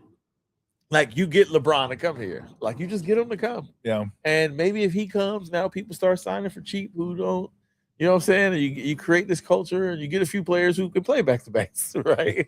You know what I'm saying? Like, that, it's that type of thing. But now they're faced with, now you got to be smart, can't be a little risky. What are you? We're a 37-win team. Are you really like, there was a time where you do the Trey Murphy with 3 picks because in the end you're gonna feel like, it's gonna work out for us. Yeah. Now it's like, I don't know, 3 picks for Trey Murphy. And we all agree, 3 picks is a lot for Trey Murphy. A lot for Trey Murphy. It's a lot for Trey Murphy. A lot for Trey Murphy, right? 3 picks will probably get him. But there was a time where it'd be like, what are picks? We'll buy more of them. What are picks? F those picks. Yeah, right? We'll buy more of them, right? Like, this is who we are. Now it's more like, all right, now you need magic because everybody knows. Like, we might need those picks. Yeah, exactly. To me, I think the biggest miss, and I'm really high, is like the Isaiah Joe, Aaron Wiggins, them little easy, better players that they play back-to-backs. Yep. They play a lot. You see, like, man, they went for 2 second-round picks. Yeah. Like, those are the deals you got to make in this situation. You got to find those little things. Yeah. We thought, DeAnthony Melton was one of them. We just got to stay healthy, right? Like, I didn't think they'd get Melton back, but I didn't realize the bottom had dropped out on the middle class in the NBA. Yeah, man. There's no middle class God anymore. Dang. I was reading what these guys are signing for. I'm like, what the hell? Shout out to Russell Westbrook, who's like, I ain't doing this. I make more money off fashion. Get out of here. I ain't bouncing around. I want to get to him and just get your thoughts on him and his retirement. But a couple more Warrior things, or maybe a few more Warrior things. But I keep getting sidetracked. So the Knicks.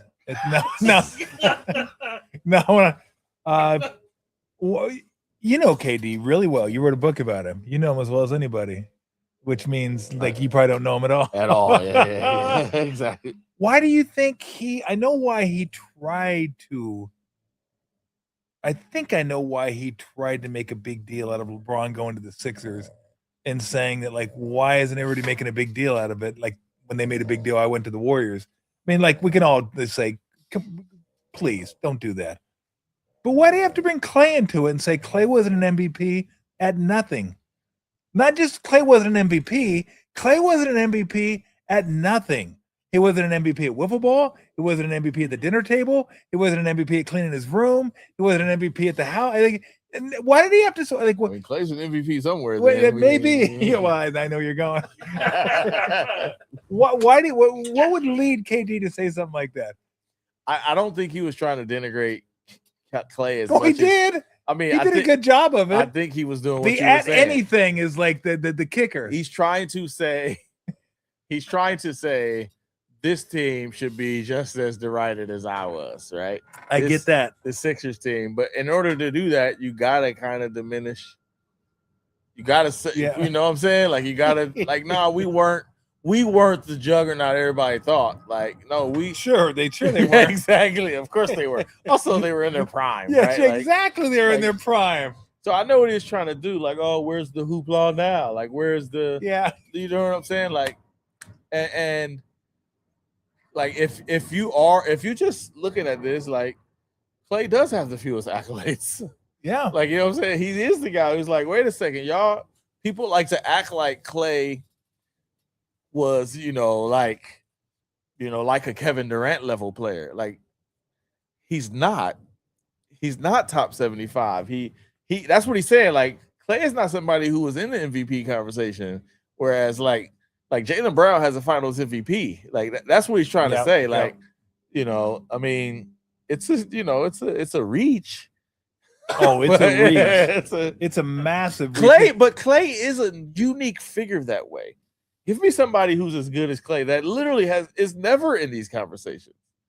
Like Scottie Pippen, maybe, but Scottie Pippen was like all defense. Like Clay was too, though. He did. Did he get one? Remember, already got it. It was like Clay finally got all NBA defense, right? Like, unless you can, All Stars is a deal, but there's a lot of people All Stars. But a lot of people All Stars. Clay is better than his accolades. Yeah, you're probably right. You know what I'm saying? Like players as good. Like, remember we were talking like, oh, Clay didn't make top 75, and it's like, a great case could be made for Clay being top 75. Okay, what is it? Like remember he's doing the jacket thing on All Star to pull all your thing, like Clay jacket.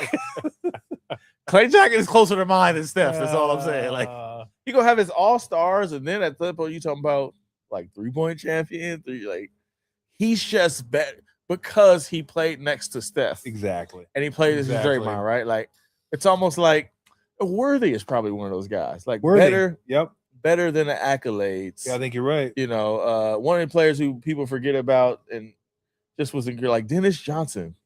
You would never have. Yep. He was never in an MVP. He was insanely valuable to those championships. He's the guy who guarded Magic. Exactly. So was he a Finals MVP with Seattle? Oh, you're probably. I think that was what's my man? It was Freddie Brown. Was it Freddie? Downtown Freddie Brown? Who was the Finals MVP? Look at I don't know. Finals MVP. It's probably like 76, 70. 79? 79, Dennis Johnson. It was Dennis Johnson. Okay, MVP. Yeah. Dennis Johnson was good. Dennis Johnson was incredible. Might have been rookie of the year as well. Dennis Johnson was incredible. He was legit. He was incredible. I hated Dennis Johnson too. Oh, I hated him so bad because I hate. Like, he was just like, man, I couldn't stand this dude. Like, he's always. Oh, I mean, because I was, we West Coast, man. We like the Celtics. I did not like it. I mean, Dennis Johnson, though, 6-time All-Defensive First Team. Yeah, that's crazy. You do got that. I mean, like, Clay had one in All-NBA Third Team twice. All-NBA Third Team twice, and Dennis Johnson was 6-time. I mean, but defense. He was okay. All-NBA First Team Dennis Johnson once. All-NBA Second Team twice. Yeah. And you gotta like a black guy with freckles. Period. That's just a given. With a red afro. I mean, I loved it. That dude was like a Sanford the Sun character out there. I had freckles growing up. I was like, oh my man, look at him. I had a poster of Dennis Johnson growing up. I love Dennis Johnson. This dude looked like somebody off Sanford the Sun that he just called problems. Oh, yeah. It's like, I hated that dude. He was always in the way, always making plays. I'd be like, oh my goodness, look, who is this dude? And never it was always under control. And I got it. Yeah, I got it. It's like, come on, man. No, DJ was. DJ was. He was.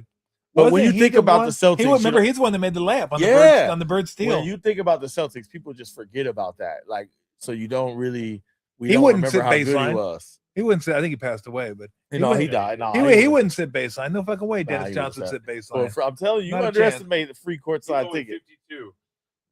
God dang. Yeah, he died young. I remember that. He was because he was an assistant, right, with like the Clippers. Or something. Was he? I think he was an assistant coach. He was one of my favorite. He was one of my favorites growing up. Back Yeah. when I watched the finals on tape at 11:30 at Them night. dang wristbands. I'm like, Yeah. take off them wristbands. I love the Take off two them wristbands. Yeah. in the Man, wristbands. Jordan was wearing a wristband on the Yeah, forearm. I He know. had it on the wrist. Like, what are you doing? Well, Dusty Baker had them both. Yeah, exactly. Like Dennis Johnson out here wearing it on. Oh, I couldn't stand that dude. He was. Although such a I did have to problem. take Yeah. I had to take the Dennis Johnson posters down when he went to the Celtics. I'm like, okay, Yeah, can't do it now. well, Seattle's Oh. cool, not the Celtics. I could not stand the Celtics. We're not bro. I doing hated the Celtics. He used to give Magic problems though. Oh, he used to give Magic. was physical. He used to give Magic. He would problems, get man. into him. Like, no, DJ was awesome, but I, you know what? When I look at Clay, it's funny. You're right, because the accolades aren't quite there. But I always thought he was one of the best two-way players Yeah, in the game at that point. Like, he was. and maybe because him and Steph, I think, are the best guard combo in NBA history. yeah. I think Isaiah Dumars Uh-huh. is probably in there. West and Goodrich is probably in there somewhere. And I know there's others, but I can't think of them. But Steph and Clay fit together so beautifully. I mean, Steph was he was the god, like he was the sun. He everything revolved around him. But he And wasn't a Clay great was the defensive. moon. Thank you. That was so romantic. But he wasn't a great defensive player. Guess what? Yeah, Clay said, "I got you." Even if it Steph was, said, I "I don't got want him you." playing defense. Cut that out. Steph could create and he could shoot, but when he created and the avenues were closed off, who did he pass it to? Out to Clay. Yeah. And Clay was fucking as good a shooter as Steph. Like, that'd be an all-time horse competition. Those two going at it, just shooting. I mean, Nah, so I Clay- mean, it was so symbiotic. But I think you're absolutely right that because Steph was his teammate, yeah. he gets diminished a little bit. He was a great player, a lot better. He deserved a lot better than not an MVP at anything. That's what I'm saying. He didn't deserve any better than not an MVP. But the at I mean, anything like, was like, I'm no, going out I of my way. I don't think he's talking I'm about going like out of my way to life. ding him. He's not like a finals MVP. He's not an all-star MVP. He's not an NBA. He's not like, an MVP getting on a bus. He was He's never fucking not an MVP. But that's what I'm saying. anything. He's like, of all the things, he's not like an NBA in-season tournament He's not an MVP. Like he's not an he's- MVP bathroom cleaner. he said, He his doesn't point, even squeegee the fucking side of the bathroom wall. his point He doesn't is, even do that well. but see, I do think that's part of Clay's story, and that's what he's talking about. Clay never dealt with that level of pressure either. Like it's never been on him. Granted, Right. So that's what he's saying. It's like when Clay has a bad final series, it's like, what did Steph do? Like nobody says they lost that series because of Clay. yeah. And Clay's had some bad final series, right? Yes, So it's like that's what he's saying. Like he's never been that guy. Where correct. those guys, you just have to be that guy. Well, then Now, say that. but you know, with Clay's moment is like game sixes, right? Like when you didn't expect it type deal. Like Clay would come Yeah. and do something crazy at the moment where you need. That's what I just think they look at it. They value that front man guy who's being pressured to deliver, and not the guy who, if he does deliver, great, but if he doesn't, it's still on the front man guy, right? Like I think that's what he's trying. I don't think it's like about off the court stuff. I think he's just like, hey, there's never been a situation where Clay is the absolute best player, right? Like, and that's in Yeah. that setting, right? Where you're not looking at him like, all right, Clay, you carry us. He is like the greatest Robin. And Yeah, no. you know what I'm saying? Like, But you could also make the case that without Clay, they don't win yeah, championships. no, that's a case, man. Like, I mean, like it'd be hard to not. need You'd be those- hard to make the opposite Yeah, case. you need those guys. Yes, you absolutely, you have absolutely to have need it. those guys. You absolutely. You I don't don't know, I win without just- Clay. You like you don't get out of some of these series without Clay. I mean, remember, like Clay, he has some massive games, massive series, and not to mention just his mere presence out there forces you. Like it's what creates the Absolutely. lanes for like you can't. Well, that's Steph's superpower. Yeah, no question. Is that he makes the game easier for everybody else because you got to guard him so far away. All right, let me get back to this year's Warriors because I mean, Every time I have you on, we can go all kinds of different directions. What would you have liked to seen them do this offseason? Is there Aaron something? Wiggins, Isaiah Joe. That's what okay. I think you wouldn't have tried to get in on the Jaylen Brown. Yeah, not if that was the price. Like if the price for like them, what, $2.5 million? Yeah, no, if the price for them was the price for the, would you have paid 4 firsts for Jaylen Brown? No, I wouldn't have paid 4 firsts for Jaylen Brown. 3 firsts for Jaylen Brown. I would have done it. You would have done 3. Okay, so the 4th like, so 4 no, 3 yes. You twist of our here. See, I wouldn't even have done 3 yes. I would have hesitated, but I probably would have done it just because, like, what you need right now is Jaylen Brown. It's just the guy who's gonna, the innings eater. He's Yusmero Petit, right? Like, just get that's a great just pull. get me. That is a just great get me pull. to the 8th inning, bro. Like, that's wow. You know what I'm saying? Like, that's Jaylen Brown's gonna play good. every game. He's gonna get you 25. He's gonna do all the things that you really need right now. And then you can figure it out later. Yeah, you love black people. Mira Petite somewhere like going. Is Mira Petite's like what? Yeah, exactly. Yeah, you're like, yeah, they remember me. Remember me in Washington? You know what I'm saying? When your starter's struggling, I remember that game. when your starter's struggling, Lou, throw in Lulu. Hey, you stepping on? Lulu, stay down. You stepping on my? You're gonna hurt your neck off-white again. Jordans. Lulu, You're stepping on my off-white Jordans. We gotta. Lou, come here. Lulu, why do you sound like this? I'm a little worried about Lulu's Lulu's been on the IR a little bit. I'm worried about it, man. That don't sound good. So here's the problem I have with Jaylen Brown. Is you got to pay him close to damn near $70 million. And it's a lot of money. It goes and back wanted to, an extension. It goes back to what you said earlier. You're still hoping the other guys can be healthy. Yeah. Because if Steph's not healthy, Jimmy, it's not going to matter anyway. It's not going to give you that much of a bump. And if you're going to give 3 draft picks away, just stay here. You're going to want somebody who's going to be your guy. Like after Steph, see, that's the part where I think he's not your guy though. But I think that's where I disagree with them. Okay, like, you don't have to be trade him again. Like, it doesn't have to be your guy. How many people are going to want him for $70 million? It doesn't matter. Like, somebody will want Jaylen Brown. So? Yeah, maybe you. Yeah, but you maybe only get 1 draft pick. That's fine. At some point, you got to retool. You're gonna lose now or lose later. Which one? Like at some point, what does it matter? Like, that's my point. Or lose if later. you don't believe, which one do you want? If you don't believe that you can maneuver, then you get scared. Okay. But like, all right, you get Jaylen Brown on this team, right? And he is who you need to be for right now, and then you're ready to start over. In what world are you stuck? Like, if you feel like, oh, we're gonna be stuck with Jaylen Brown, like, you gotta believe you're gonna maneuver. It's Jaylen Brown. He's gonna be 32. He's gonna average 25 points. You can't sell that. You can't sell nothing. Like, that's what I'm saying. Like, don't. Yeah, okay. Oh, we're stuck. Okay. Like, you gave up Jordan Poole and you got Chris Paul. Like, you remember that? Oh, what are you gonna do with Jordan Poole's contract? Is it like, man, people get off contracts all the time. Yeah, what'd they trade him for? A bad contract. Well, maybe not a bad contract, but a guy on the downside. But that's what I'm saying. But when nobody's like, man, that Jordan Poole contract killed you. Like, that's what I'm saying. You could either suffer later. Maybe you trade Jaylen Brown and you get 1 pick and a player later. That's a later problem. And if you don't feel like you can figure that out later, but if he's the solution now, yeah. Well, okay, all right, you figure it out later. I love the aggressiveness. This is what they've been doing though. Like, some of this stuff doesn't make sense. You signed Draymond to $100 million contract after nobody else would have done it, right? Like, yeah, because you're like, hey, we can. If it don't go, what I'm saying, you can. You just have to believe that you can do that. Like, so to me, it's like, oh, if it don't work and we got to start over, what GM wouldn't want to start over? You know what I'm saying? If you're a GM and you're like, hey, Steph's gone, I got a full cap and an empty roster.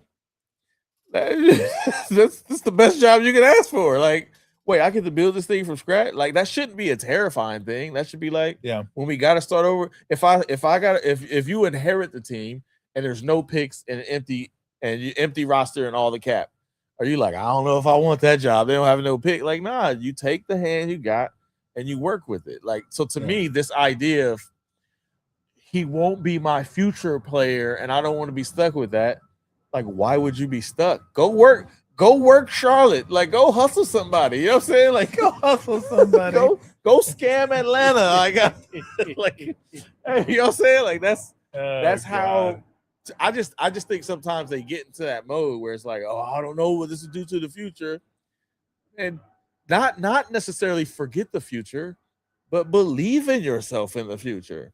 You know what I'm saying? Like, all right, yeah, if I in the future, you know what? I'm gonna have money. I'm gonna have an empty stadium. I'm gonna have a stadium. I'm gonna have a kingdom that Steph built to give to somebody. You know what I'm saying? Like, I'm gonna have all kinds of money. I'm gonna have Silicon Valley. I'm gonna have Cauchy and all that, like iron. Like, why am I scared about what's gonna happen in 5 years? I'd be like, hey, no, I'm a G. You give me the situation, I'm gonna figure it out.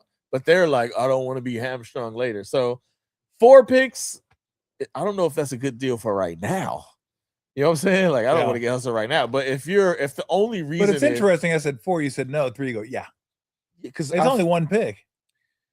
It is only 1 pick. So you might as well give up 4 then. Well, then you might as well give up 7. Exactly. We can play that game to the end. Exactly. Right? Everybody got to draw a line, right? I'm drawing a line between 3 and 4 is yours. I'm drawing a line at 3, right? You want another ginger beer, by the way? Man, you weren't supposed to tell everybody it's ginger beer. They're supposed to think that was a vodka. No, I'm just playing. I love ginger beer. What, are you kidding me? I'm good. I'm straight. I love ginger. So I love ginger I just feel like, yeah, if at the end do you feel like they should have done something more than they haven't done anything really? They've signed their own guys. I just think they tried. I really do think they tried.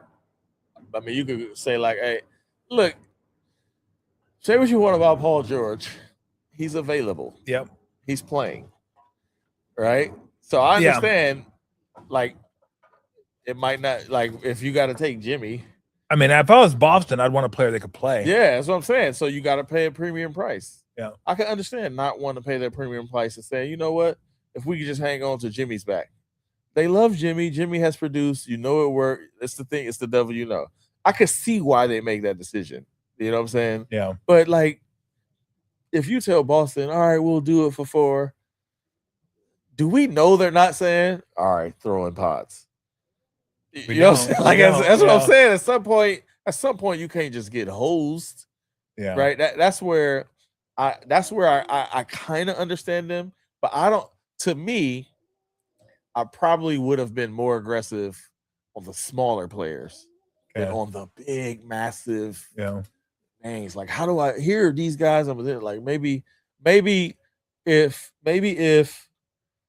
Sam Presti is trading Isaiah Joe, who like is a warrior killer, right? Isaiah Joe for 2 first-round picks. Maybe I'll give him a first for that. Like, you're a little bit more, not 4 picks aggressive, but a first for a guy. Like, and I don't know what the deals were. I don't know if they could get it or not.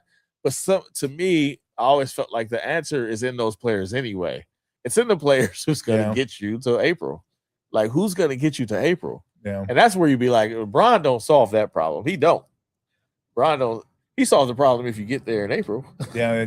If you get there, if you're healthy in April. Yeah. But if you're the 14th seed in April, like, what is it? You know what I'm saying? Like, you know, because they're perennially 1 injury away. Like, we've seen that. Yeah. They're 1 injury away.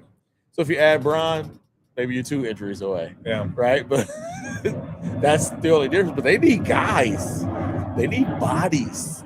Yeah. As stars would be great, but like, you go get Bron and AD, what's the chance? Like, okay. Yeah. Like, they might get hurt. Like, that's just the reality, and you're in the same situation anyway. So to me, if it were me, I would have been going for, man, who are my 80 game players? Who's good? You know, who can fill in? Who's our back-to-back guys? Who are the Wiggins? I want another Andrew Wiggins. That's what I would want. I mean, Bron is great, AD is great, but I'd rather Andrew Wiggins than Jaylen Brown. 4 picks for Jaylen Brown, or find the next Andrew Wiggins. Yeah. Like, that to me is the thing that I would have been looking for. Is I know a lot of people have posited the theory that maybe Lacob's a little too involved in what's going on with the ginger beer. Yeah, there we go. Ginger beer. You want some more ice? I'll take the pig. You ain't got the Jamaican. Give me the pig. Do you want ice or? No, ice salt. No. Oh. You know, Oh, you want to drink it out of a bottle? got me out here looking. You want to feel like a big You boy? know what I'm saying? Attaboy. You know, I gotta at least look grown. Lakem too involved in what's going on with basketball? I think he's always been kind of involved. Yeah, I don't know. And here's the thing too. I want to let people know this because everybody's like, "Oh, Bob Myers was here. They would have been able to close the deal." And then I love Bob. Like literally love Bob. Great guy. It wasn't just Bob. It was always Bob, and it was West, and it was Travis Schlenk, and it was Steve Kerr, and at points it was Mike Dunleavy when he was the assistant. Like they're very and Joe, obviously, they're very collaborative. It wasn't just, hey, this is what Bob Myers wants, this is what he's gonna get, this is what we're gonna do. People think like, look at Bob pulled one over on the Warriors, he got LeBron. Like, no, the Sixers got LeBron because he thought they had a better chance of winning. And he, as you said, he wouldn't have to do all the heavy lifting all the way through the season. But I've always thought Joe's always going to be involved. I don't know. That's who he is. This world where Joe wasn't involved. Yeah, you think he's like, if he's too involved now, he's always been too involved. He's always But, that's who Joe is. But, period. Sometimes it worked. Maybe now it's not working as much. That's the part that I think is a misnomer where people are like, Joe doesn't want the star, he wants the picks. Like, Joe wants to star. He wants to star more than anybody. Yes. Like Joe wants to pull up at the press conference like, what was y'all saying? More than anybody. Yeah, like what? No, yeah. That's Bob was good in that. He could manage that. Yeah. He knew how to talk Joe off the ledge, right? Yep. Like and apparently Dunleavy is good at it too. I think that's the one misnomer. Like, no, Joe want to win the press conference. He want to conquer the game. Like, he's probably more pissed than anybody that they didn't get. Hey, you know what I'm saying? Like, Joe, that's his thing. He wants start. That's the way he was as a venture capitalist, right? Yeah. Like, that's just how he is. That's why you get at Jerry West. Now, you could argue part of everything you could argue is they don't have those voices anymore. They don't have the variety of them. Maybe they're not as good in that aspect, but if Joe could have pressed the button and Giannis would have been here, he would have tap danced on that button like crazy. Like he would have, that's what he's about. Yeah, he's about being it. You want to be the it team. So like he's gonna be sitting courtside looking at 40 losses, like dying with everything. Like, so from what I know about Joe, he's more embarrassed that they didn't get somebody than he is happy they didn't get somebody. Yeah. If I had to guess, it's probably Mike Dunleavy saying, chill, like, be cool, be cool. But I do like all GMs have strengths, right? Like Bob was great at what he was great at. The deal making was his thing. Yeah. Dunleavy's a better drafter. Yeah. You know what I'm saying? Like he's fine. He finds play. There are no Jacob Evans on Dunleavy's track record. But also Bob is the type that'll make the deal. Like he'll get the deal done. Like where there is no deal, he'll find like Philly was not in this. They just weren't. Like nobody's thinking Philly. Like even when it was Jaylen Brown, he was supposed to go to Milwaukee. Or there's no somehow Philly at the end. Philly's in it. Like that's Bob Myers. That's what he does. And he definitely uses like the team. Just like the Hamptons thing. He's like, all right, Steph, you're going to do this and you're going to do that. Like, that's his specialty. And perhaps they need, like, some of that. But, like, all GMs have their strength. I just, the idea that Joe don't want to, there's nobody more thirsty than Joe about this. Like, and to mention, like, these ticket prices, he know more than anybody. Like, you got to have somebody to sell tickets in this arena, right? Which is also why this talk of trading Steph is crazy. Because in the end, this team has no prospects. Nobody thinks they're going to win. They're the only ones who think they can actually be good when everybody's healthy. And somehow they have 28 national TV games. Yeah. You know why? Because Steph Curry puts people in seats. Yes, he does. Yes, he does. I don't understand why anybody would want to. Oh, and the fact of the matter, he doesn't want to go anywhere. He doesn't want to go anywhere. They're not. Steph ain't going nowhere. Nowhere. And if he did, something would have to drastically change. It would have to be massive. You know what I'm saying? Like, well, when you get in front of the world, basically, and I think it was at the ESPYs, which I don't watch because they're stupid. bro, Kind of what like is the Knicks. happening? Kind of like the Knicks courtside. It's stupid like the Knicks Now courtside. you hate awards for athletes. Huh? Now you hate awards for athletes? That's just dumb. You're an athlete. But when he said, maybe I'm bitter. I didn't get any awards. So when he said, "Find your Oakland," yeah, like that's he's here, man. like He's that from- means something to Nah, him. he's Like from the Bay. he's not. He doesn't want to go anywhere. He wants to ride this out. He sees the honor in writing it no out, question. and he is not. And you're not going to trade him when he doesn't want. If he wanted to go, you might figure out a way to move him. After if you he try to wanted convince go, him. you figure out a way for him not Yeah. to want to go. Yeah, exactly. Like, But if he doesn't want to go, you're not going to have to figure out a way Yeah. for him to go. like that's the part where if he like doesn't leave you, like if he wants to go, it's up. Like no, But you're right. if They're he like wants to go, you make him happy. you know who they are? They're the Lakers of the North now. Get the stars. Yeah, Get the stars. Fill the seats. We got a lot of seats to fill. that's who Joe wants to be. Is Yes. that yeah, no question. He said that in an article. I can't remember what the article was, but he said he referenced the Lakers. He wanted to be the Lakers, like go to 17 finals in 35 years. Like Yeah. that's what he wants. no question. That's why he's thinking like he wants the stars to be like, hey, I'm choosing what you got it. That's what I'm saying. Exactly. It probably hurts him more than ever that you can't get nobody to come. Yeah. If anybody's more hurt, it's probably Joe. Like, what do you mean, Giannis? Like, why? why would you not want Why to? not us? Why would you not choose the best organization in the world, right? Like, Why that's not what us? Joe's thinking. Like, why would you? What? You mean none of you want to go? Like, what? Oh, all right. Watch when I get somebody. Yeah. Then you go rue the day you chose Miami. Like that's more along the lines of the Joe I know, not like Yeah. fresh. Now, do people think because the Warriors were hot for about 10 years, maybe going on 12, going back to 14, 13. They had Steph and Clay, and then Draymond came, and obviously KD came, Andre was there, and all that. This was a destination spot. It was not before. Yeah. Was it a destination spot because they were winning and Steph was here? And does it remain a destination spot after Steph is gone? Like, will that stay? Is there staying power to that? Or is there going to be people that say, yeah, Steph's not there. That They're was not an winning era. championships Yeah. anymore. It's pretty expensive, but so is LA. California taxes, but I can handle that. I don't know if I'm down with Bay Area politics. I don't know. If I want to go to. I don't know if I want to go to the Warriors anymore. Like, what are the Warriors going to be after Steph retires? They're going to revert back to people that are like, nah, only if it's the last choice I'll go there. Or yes, find a way. Tell your agent, find a way to get me to the Warriors. I think there are two things that make players choose a place: money and a chance to win. Like, so when Steph's gone, there will be a treasure chest. And as you pointed out with the Knicks, if there's money, We're here. like, and Joe is going to spend whatever. So I think so. If Steph is gone, and I'm just gonna throw this out there just because I really like him and I think he's gonna be. Minnesota ain't doing well by Ant Edwards, and there's $400 million sitting in the Bay.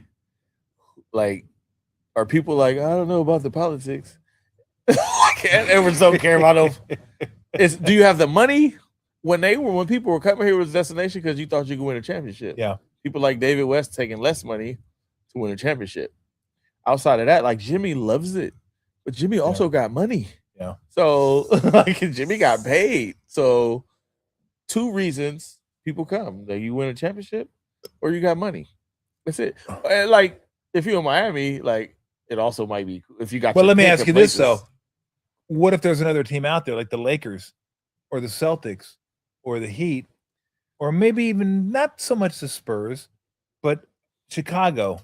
Like LA, Miami, that's it. But what are those teams? What if they have I think just as good a chance to win a I think championship? the LA, Miami, the only 2 you Not gotta worry Boston? about. Nah, ain't nobody rushing to Boston. Who signed Legacy? there? Who signed there? Banners? Nobody signs in Boston. You get drafted or you get traded. Ain't nobody running to Boston. Yeah. Nobody's running to winter. No one was like no one was running here before they started winning. that's what I'm saying. Like LA, Miami, Okay. weather, warm, right? That's what people because if all things are equal, I'm getting money or I got a chance to win. The next best thing is what's Yeah. life like off the court? Yeah. I ain't never heard nobody life off the court is incredible in Boston. I ain't never heard that. Like Freedom Trail. Yeah, New York because there's money, right? Like Yeah. there's this, the financial. And then theyll bring you back too. Yeah, exactly. And then you get free seats. Bring back, get your free You know what I'm seats. saying? Every Like, night. we know that wouldn't have Every worked night. on you though. Wouldn't work. You wouldn't I'd have been like, fuck you wouldn't have guys, worked I ain't on coming you. back. Nah, man, I don't want that perk. You know I how don't to go to the hotel, they're like, you want points or something from the Beat market. it. You like the markets. I don't want your points.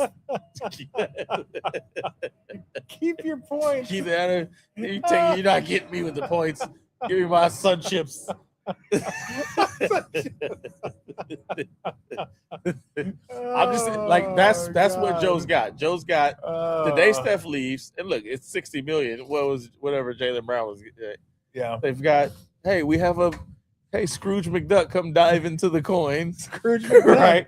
Be a quadzillionaire. And then they're all on the Silicon Valley. So it's like in this, and you got the other ways to make money out here.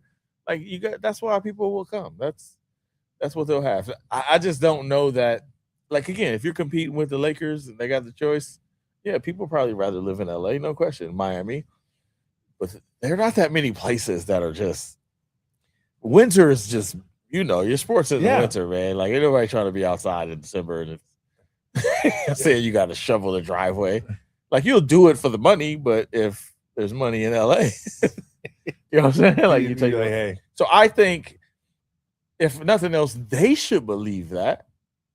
You know what I'm saying? They should be like, hey, when this is over, we're gonna have endless cash and a willingness to spend. Yep. So we got Silicon Valley connections and we got a stadium that's packed every night. Unless it won't be packed every night, but we'll find that out. Yeah, that'd be rough. We'll find that out. That'd be rough. And they do have a reputation for treating, for when you get here, it's great for you, like all that stuff. Like if that don't do it, then sell a team, hang it up. Because what are we doing?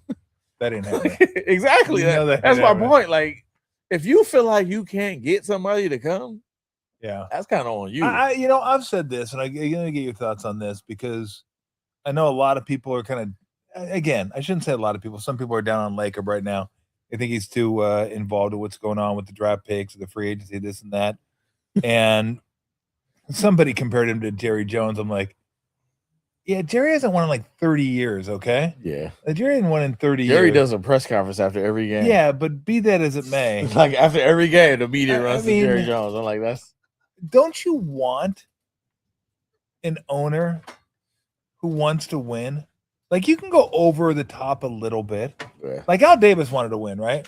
Al Davis, Absolutely. that's the only thing he wanted to do is win. And early on in his career, like I think he had a good grasp on football and talent, had a draft and how to do this. Later on in his career, he wasn't that great with it. He still wanted to win, but maybe he got in the way of the team a little bit, and that's why maybe one of the reasons the Raiders became dysfunctional and not great on the field. But I'm the GM. Yeah, exactly. You just like jump over the coach and go right to the owner. No, give me the fast receiver. But where are you at? See that 40 times? Yeah. Duke of Jane Jet. Oh, did you say that guy Jet Run? Oh, Jet Run. But where are you at with Lacob? Because sure, you could say he's too involved in a few things if you want, or many things if you want. You can say a lot of things, but the guy was an owner that brought 4 championships to this region. He brought he inherited Steph. He did. No, he absolutely did. No, I think that's fair. No, I absolutely think that's fair. I think that's fair.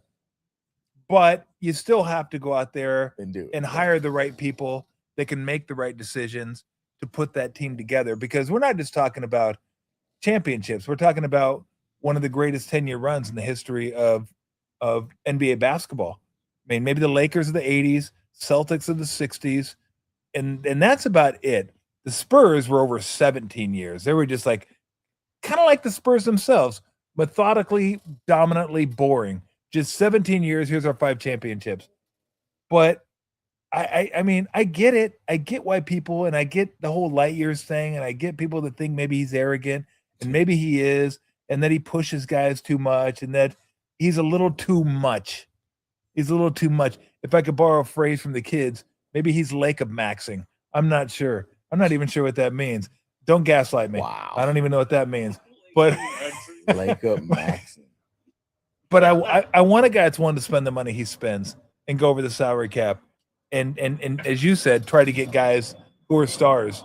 I mean, what are your thoughts on Lacob altogether? Like, is he perfect? Absolutely not. Has he done some things I would have done differently? Absolutely. But would I want him as an owner of a team that I'm rooting for? Yeah, I'm pretty sure I would. Yeah, I think overall, like, I think it's just kind of ridiculous because the owner is just the owner. Like, what are you gonna do? You know, it's just like, hey, I care about Joe Lacob answering my questions. Like, you know what I'm saying? Like, returning my calls, and you know, whatever he does, like, you make a mistake, you don't, whatever. I think if you put Joe Lacob in the grand scheme of owners, you'd probably prefer Joe. Like, yeah, he, you know, some people like the owner who just completely off and let y'all run it. You want Fisher? You know what I'm saying? Or like, who's the Steelers guy? But these Rooney? Rooney, yeah. Like some of these owners you just don't hear from, you know, like they stay out of the way, to let people run it. And they probably, you know, I mean, look, can we just say this? Everybody hates owners. Pretty much. Everyone hates their team's bullpen. Everybody hates. Yeah, everybody thinks their coach should be fired. I mean, the Angels bullpen. Everybody, sucks, let's be honest. But I mean, we're in an era where this is just part of the discourse. Correct. Like, this is what it is. So, and you know what? Like, if Joe sell a team, well, what's the market now? 15 billion after the Lakers or so. Like, Joe will be fine. I'm like, yeah, I think he's gonna be okay. Yeah, part of the game is Joe dealing with this, like taking it, like, because he got booed when he stepped out. Yep. And then he stepped out to collect the trophy. Yep. And, you know, like, this is it. I think over the course of time, no matter what, if you own a team for 20 years, you're going to have this, and you just hope to have the great stuff. I think over the course of time, people will understand, like, what Joe meant. But we just don't live in that society now. It's like right now. Yeah. Right now. So every owner that everybody thinks is good has been roundly chastised by their fan base. Yeah. It's like, I mean, like, Steve is one of the great coaches of all time, and he's getting fired on social media every day. Got to fire him. So it's like, yeah. So that's just the nature of the discourse. So I try not to think too much about it. Like, Joe will be as good as his next championship. Yeah. Like, that's, and then when it's over, you take the totality of it. You're like, okay, Joe, you delivered X number of championships. Were you there when he got booed that night? Oh yeah, I was there. I was there. I was sitting next to Jim Peterson. I was there. You know why? When Rick Barry got up, I was like, oh shit. Everybody was like, I was like, oh, here we go. This is why Chris Muller is one of the great humans of all time. Oh my God. I was like, Chris, stop, man. Just let it go. Like, Chris is like, come on, guy. You know, everybody got to respect Chris Muller, man. But it's like, no, Chris, stand down. Rick Barry was like, you guys are crazy. Stand down. What are we doing? As soon as he got up, Jim Peterson said next to me, go, Pete, it's going to be fucking great. Yeah, that dude watch this one.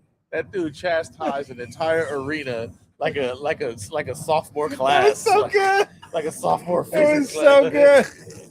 Hey, guys. I was like, you can turn off the lights. Look at the lights. You guys are crazy. Turn off the lights. Yeah. I'm gonna turn on the lights until you all pay attention. Like, I was just mad Chris Muller got up there like, come on, Chris. You know everybody gonna stall. Everybody gonna respect Chris Muller. Everybody. But he came in and saved the day. I'm like, no, Chris, let this thing go. Let it go. Nobody's crying yet. I want to see tears. That was one of the wild nights. That was wild. That was insane. That was wild. Well, that was a Lacob misstep. That making it about him instead of making it about Chris. Like, he didn't need to do that. And then I remember when Joe, he's always been too involved. Yeah, that's what I'm saying. Well, there you go. If he's too involved now, he's always. When Joe came on the show, he came on the when they bought the team. They came on the show when I was still working at the radio station, and he said they were going to be in the playoffs in 3 years or win a championship 5 year, whatever it was. And I just asked him, I go, why do you need to say that? I go, the fans here are some of the greatest fans in the NBA. They're going to show up. Yeah. You don't need to bring them out. They're going to be here. So if you're going to win, you're going to win. If you're not going to win, you're not going to. You don't need to. But that was Joe's way. It's how you do it, bravado, right? With his chest out, like, I'm going to do it. And look, he's backed a lot of it up. What he's done.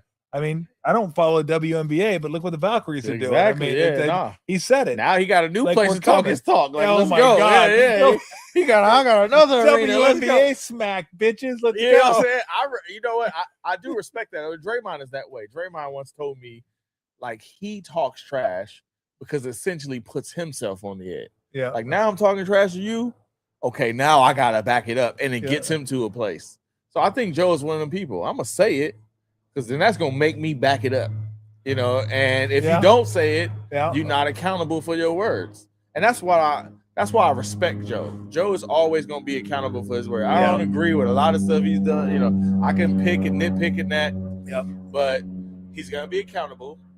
If you make sense, if you disagree, you make sense. Yeah. He respects it. Yeah. You know, there's been times where he was like, "You're just wrong." You know, it's dumb. Like it was like it's fine. And then there's times like, "No, that's fair." Right? Like it's respectable. But if he's gonna get out there and do it, you know, take it when it's great, take it when it's bad. But I think that's Joe. Joe is like, we're gonna say it, we're gonna do it, and if I say it, that means we gotta do it because I'm not gonna be out here looking bad. And right now, he out here looking bad because they haven't done it. But that's what happens when you put yourself out there. Like there is a safer way to go about this, right? There is like we never saw Cohan. Still ain't heard from him. You know what I'm saying? Like Cohan. I would love to track down Chris Cohan. Like there's a safer way to do it. He didn't choose the safe route. What I would want from an owner, if I like as a fan, is somebody who's just willing to pay. Like break bread. Like I don't want to.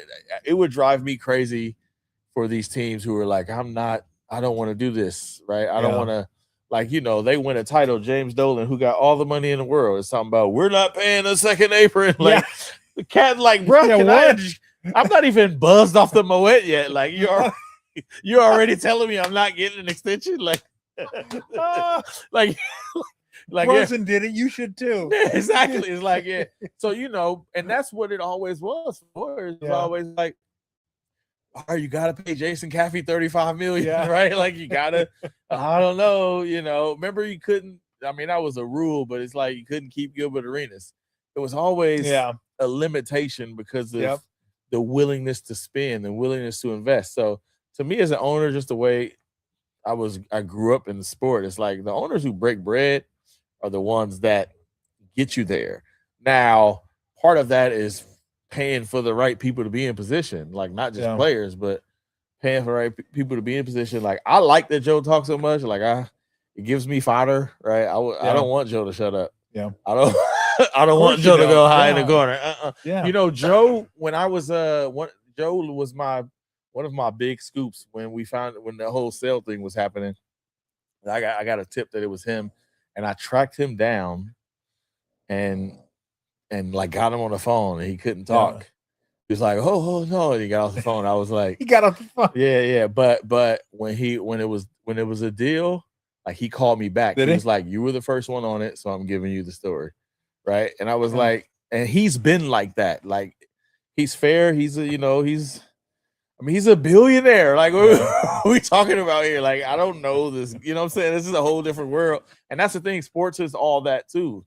Like that's where we are, where this thing is like the Lakers are going for $12 billion. I know. This is not the sport we grew up on, where the owner is a part of the community. And like this isn't Franklin Muley, where courtside with the hat on, like with this, the hat. I love the hat. This is a whole even Al Davis called the Deerstalker. Yeah, Deerstalker. Yeah, Deerstalker. Like hat. this is love different. This is a different thing. Like this is a global thing. Yes. So like to me, however he want to be is how he should be, because I'm writing about it. Like and I'm just glad he out there instead of tucked away in the back, scared to see us. Like I'll give him that. He ain't scared. He ain't scared to call when and be like, and I've got this call a lot, you're wrong. Like, how could you do like you know what I'm saying?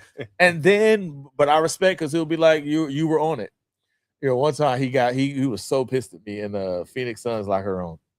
And they traded for Andrew Wiggins, and I was like, y'all thought Andrew Wiggins was the answer? Like, what's wrong with y'all, right? Like, and then Wiggins turned out, I'm like, yo, this dude Wiggins is pretty good. Like, hold on. So I go to Joe's locker room. No, I was like, yeah, you know what? I'm gonna look in your face and tell you were right about Wiggins. And he's like, You could tell he wanted to be like, and he was like, well, I respect you for saying it, but that's why he had chewed me out about it. He was like, you think this is a bad pick? You're wrong. That's crazy. Wiggins is a good. I'm like, bro, when has Andrew Wiggins ever been the answer to it? Like, what are you talking about? So he just like going in on it. I was like, all right, we'll see. So when he was right about it, I was like, you know what? You're right about Wiggins. And I can see in his face, he wanted to be like, you damn right. That may have been the last of the golden touch. I know, right? they used all the fairy dust on that one. Yeah, but like, because that was D'Angelo Russell. That was D'Angelo for Wiggins, Russell. Yes, absolutely. And the 7 pick. That's absolutely. Which was Kuminga. I mean, it could have been better. They got a pick from him, but still, I mean, for D'Angelo Russell, you got a better player, and you got a top 10 pick, which was incredible. A championship out of it. You got a championship, which was too bad because, not too bad they won the championship, but too bad that for about a month and a half, Wiggins showed us who he truly was and how good he could truly be, and then decided not to be that again. Because every year, I could put Wiggins' numbers. I could just tell you, what do you think Wiggins is going to do this year? I go 18 points, 5.5 rebounds, 3.2 assists. That'd be it. That's it. That's Wiggins. Every year, that's Wiggins. But during the playoffs, Memphis, Boston, maybe even the series before, he was like 20, 9.8, and 4.2. Like, he was rebounding his ass. I was like, well, shit, now that we know you can do it, why don't you do it? That just wasn't who Wiggins was. It's just not who he is. You can't make players be something they're not. But it was interesting that Wiggins, like, for 2 months was like, that was like, I don't know, like the perfect Wiggins, like as a basketball player. Like, God, this is what we thought a number 1 pick would be. And he was always missing a piece here, a piece there, a couple pieces. And then he did it, and they won the championship. And then he just went back to Wiggins missing a couple pieces the year after that. Hey, man, sometimes it's got to be the moment, you know? He did it, though. Like, yeah, he did it. But he showed he could do it. Yeah. Which was like, now I was like, okay, I know you can do it now. It was a perfect storm of that. It was. That helped him with that. Like, it was the matchups. It was his status on the team. Remember game 1, I think he hit like a corner 3. And he got an offensive rebound or something, and Steph runs to him immediately, and it's like, that's what I'm talking about. That's what, like, and they were so invested in Wiggins becoming this guy. And you know, the ascent is different than staying, right? So he had, like, that's when they were like, you're one of us now. Yeah. You know, on the way up. And then, you know, obviously in the Memphis series, he was insane. The Dallas series, like, it was Dallas series, that was the one, yeah. But you could see through that process in the playoffs, he was becoming like somebody that these Hall of Famers are like, we need you. That's what we need from you. Whereas before, it's always been like, save us, right? Like, hey, save us. And it was like offensive rebounding, and it was, you know, the little stuff. It was like sticking the open 3 instead of like, all right, go to the left block and try to create offense. And you could see him like gaining their respect, earning it, and being valued. Like, and then Wiggins is like the nicest guy. He's the best guy. He's such a good dude. He really is. He's to himself. He's a very high integrity guy. Like, you know, guy, he ain't messing around. He ain't talking crazy about people. He just in his lane. And you could tell it meant something that they were like, yeah, you know what I'm saying? Like, they're like, let's go, Wiggs. We need you. Like, this is a championship run. That's just hard to replicate. You know, that initial, now it's like, if you don't do it, we disappointed. Yeah, no. You know what I'm saying? Sometimes it's just lightning in the bottle. No, I absolutely agree. Like Jordan Poole, Jordan Poole was insanely good that whole playoff run. Like, he was incredible. It was like every time he came in, he was hurting the other team, right? Yeah. It was just like, it was like he was fine. Remember that whole year? It was like, hey man, we were 18-2, and I was starting to give him minutes. He was like the perfect off the bench player. Like, he could be aggressive because they needed him to be, and he could shoot. Like, he's hitting half court shots. He's going crazy. Like, he was the perfect player. He won game 1 in Memphis. He didn't do much after that, but all they needed was game 1, right? Like, and we were waiting for that to happen again, but it's just hard to recreate, and that's what makes Steph, Clay, Draymond. That's what makes them special because they can recreate it over and over and over again. Yep. Like the great ones can do it over again. The good ones can do it when everything works right and it's Everything like lines up. everything lines up. I Yep. got you, right? I got Yep. you. GP2 was incredible that series, right? Yep. Like that playoff run. They had a lot of guys where it kind of lined up for. It's different when you have to do it on call. You know, you were one of the people who like you had to do it on call, man. It was tough. You know, every night you had to go carry the team, and you didn't get off nights. You feel me? So Yeah. that's why you don't get courtside seats because you couldn't do it.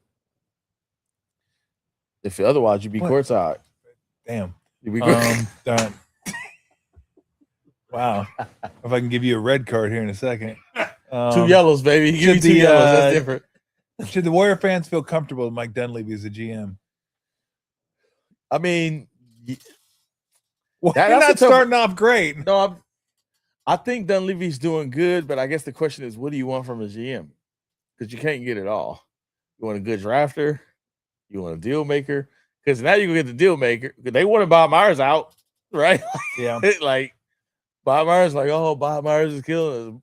He was known as the swindle guy when all the deals was working, but then you start stacking up all these draft picks that ain't working out. It's like Bob's killing us in the draft, right? Like Kuminga, right? That's by Kuminga or Franz Wagner, right? Like, how is this? So I think it's just natural to look at the other GM, be like, you want that, but Yeah. it just depends on what you want. So yeah, I could see why people wouldn't want whatever, but when the draft picks don't work out, make sure you know what I'm saying? Like now you got a guy who really, Mike Dunleavy's really good at the draft. Like he really seems to be able to find players, right? Yeah. But also he's a young GM. He's not been doing this for 7 years, right? Like, so there's a time element of growth. I think he needs, like, Jimmy Butler was a good move. He knew Jimmy. I think people will start riding for him when he makes that one piece that gets you there. Yeah. You know what I'm saying? Like, you just got to have that. Because even the draft picks, they're like good players. They're not. It's like, hey, you got a good player at a position that you could have missed. You know what I'm saying? But it's not like, hey, man, you found Steph Curry at number 7. Like, you ain't got. So he just needs one of those moves, and then people will be like, okay, now that's how we judge him. Yeah. Really, why are we talking about Jerry West? Jerry West managed Kobe and Shaq. Yeah. Like, saying, like, you gotta. That's how we judge great GMs. Man. Where's the rabbit you pulled out? Yeah. And he's pretty new at it, and he inherited like a wild situation. You know what I'm saying? Yeah. Like, so No doubt. But if you don't want that, all right. No. I just think fans should be able to do what they want to do. Like, No, I get it. I go get ahead. it. If You don't- surprised Steve signed up for 2 more? No. What is Steve gonna do with his life? Steve, what are you gonna do? What are you gonna do? Now, Steve, I was surprised. We can go over to Chuck Carica, play a little golf. I was surprised when at the end of the year it felt like he was gone. I was in there like, oh, this is real. Like, he's gone. You know what I'm saying? That was surprising to me. Like, whoa. And then, like, Steph doesn't do the, we want coach. Oh, this is my coach. You know what I'm saying? Yeah. Anyone, Steph could be like, yeah, I ain't playing for nobody else. Yeah. Like, Steph wasn't saying, he's like, man, we just want coach to be happy. I'm like, oh, and you know this too? Like, you're in on it? You're in on it? And that's where I was like, wait, hold on. Like, this sounds like a goodbye speech. And I was expecting Steph to be like, nah, we want coach. He's like, man, we just want coach to be happy. We love him. I'm like, no, I remember when Steph was like, we want Mark Jackson. That's my coach. Yeah. Like, he went on, he stood out there on that. So this time I'm like, dang. And, with Bob Myers, with Klay Thompson, like, he more talked to them, like, what you want me to do. And, and in that situation where he's like, if you feel like this is best for you, I'm not going to go against that. So that's where I was like, man, Steph, dude, what is happening? Because I'm like, bro, you don't leave Steph. Like, what are you doing? What are you leave Steph? Yo, man, someone's fucking burning in this neighborhood, man. I don't know. I don't know who it is, but we got a dope smoking fiend around here somewhere. Every time I come out here to hang out, You sound mad about this. no, I don't really care. I don't smoke. I don't smoke myself. All I'm saying is Lulu chilling. I don't smoke. You a smoker? Nah, I don't smoke either. I've never smoked a day in my life. Never. Me neither. Never smoked, never drank. I mean, I did just pull out gummies, but no, that's not what that's I'm not. smelling. Yeah, no, that's somebody. That's not what I'm smelling. Somebody blowing. Yeah. So really, never smoked, never drank. Never smoked, never Good for drank. you. I wish I never smoked, never drank. Well, I don't smoke. I don't know. Yeah. I mean, it's good for me. I'm not saying this. It's good. I mean, it's healthier.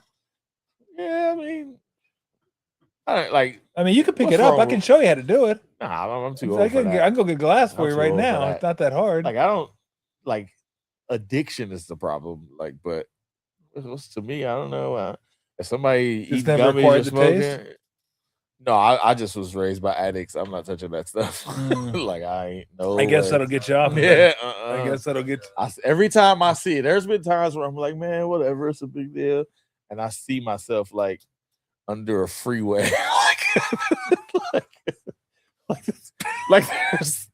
Damn, that's where you go to? You go fucking under the freeway? If you ever walk around 880 by Home Depot? Exactly. Damn. If you ever walked around and you saw somebody and they look like I don't even know if I can enjoy my beer anymore. Look like life was rough. They never started like, hey, all right, I'm about to end up on the streets. Like, no, I started with it's just one giant. That's so that's what I saw. I saw it. So I'm like, I'm not touching that. I'm not. No, I mean, I guess that's about as strong a deterrent as there could be. I don't know. Yeah, I grew up in the crack era of the East Oakland. Yeah, I'm not touching none of that stuff. None of it. No, I guess that makes sense. Nah. But it's interesting because what if it's genetic? Like, what if it's like? I mean, it could be. Yeah. What? Yeah. Sure. Yeah, I think it is. I know the science isn't sure, but it's like, man, I get that thing. That's why I stay away from painkillers. Yeah, like you start doing it, like I might be more just judging by my family history, I might be more predisposed. I don't know. Every time I'm like, all right, I remember in college they passing it, and I'm like, I'm about to do it. Nelly took me to cigar bar, and I'm like, here we go. I'm chilling with Nelly. You didn't even do cigar. I ain't even. Wow. I'm telling you, I do that one thing. Next thing I know, can I borrow you guys? That's fucking cigar to tapping it. Damn, rubber band. That's the end, baby. If I don't have impulse control, if I don't have who knows where it is? Like nobody started saying that, right? Oh man, you're Delonte West. Yeah, like exactly, like I went from Monte Cristo to tapping my fingers. I'm all in the toe jam lately. Oh, it's a nice one right there. Man, I was by my house and I saw like a dope fiend from my neighborhood. I was like, yo, you still around? When I was a kid, like, dang, you've been out here for a minute.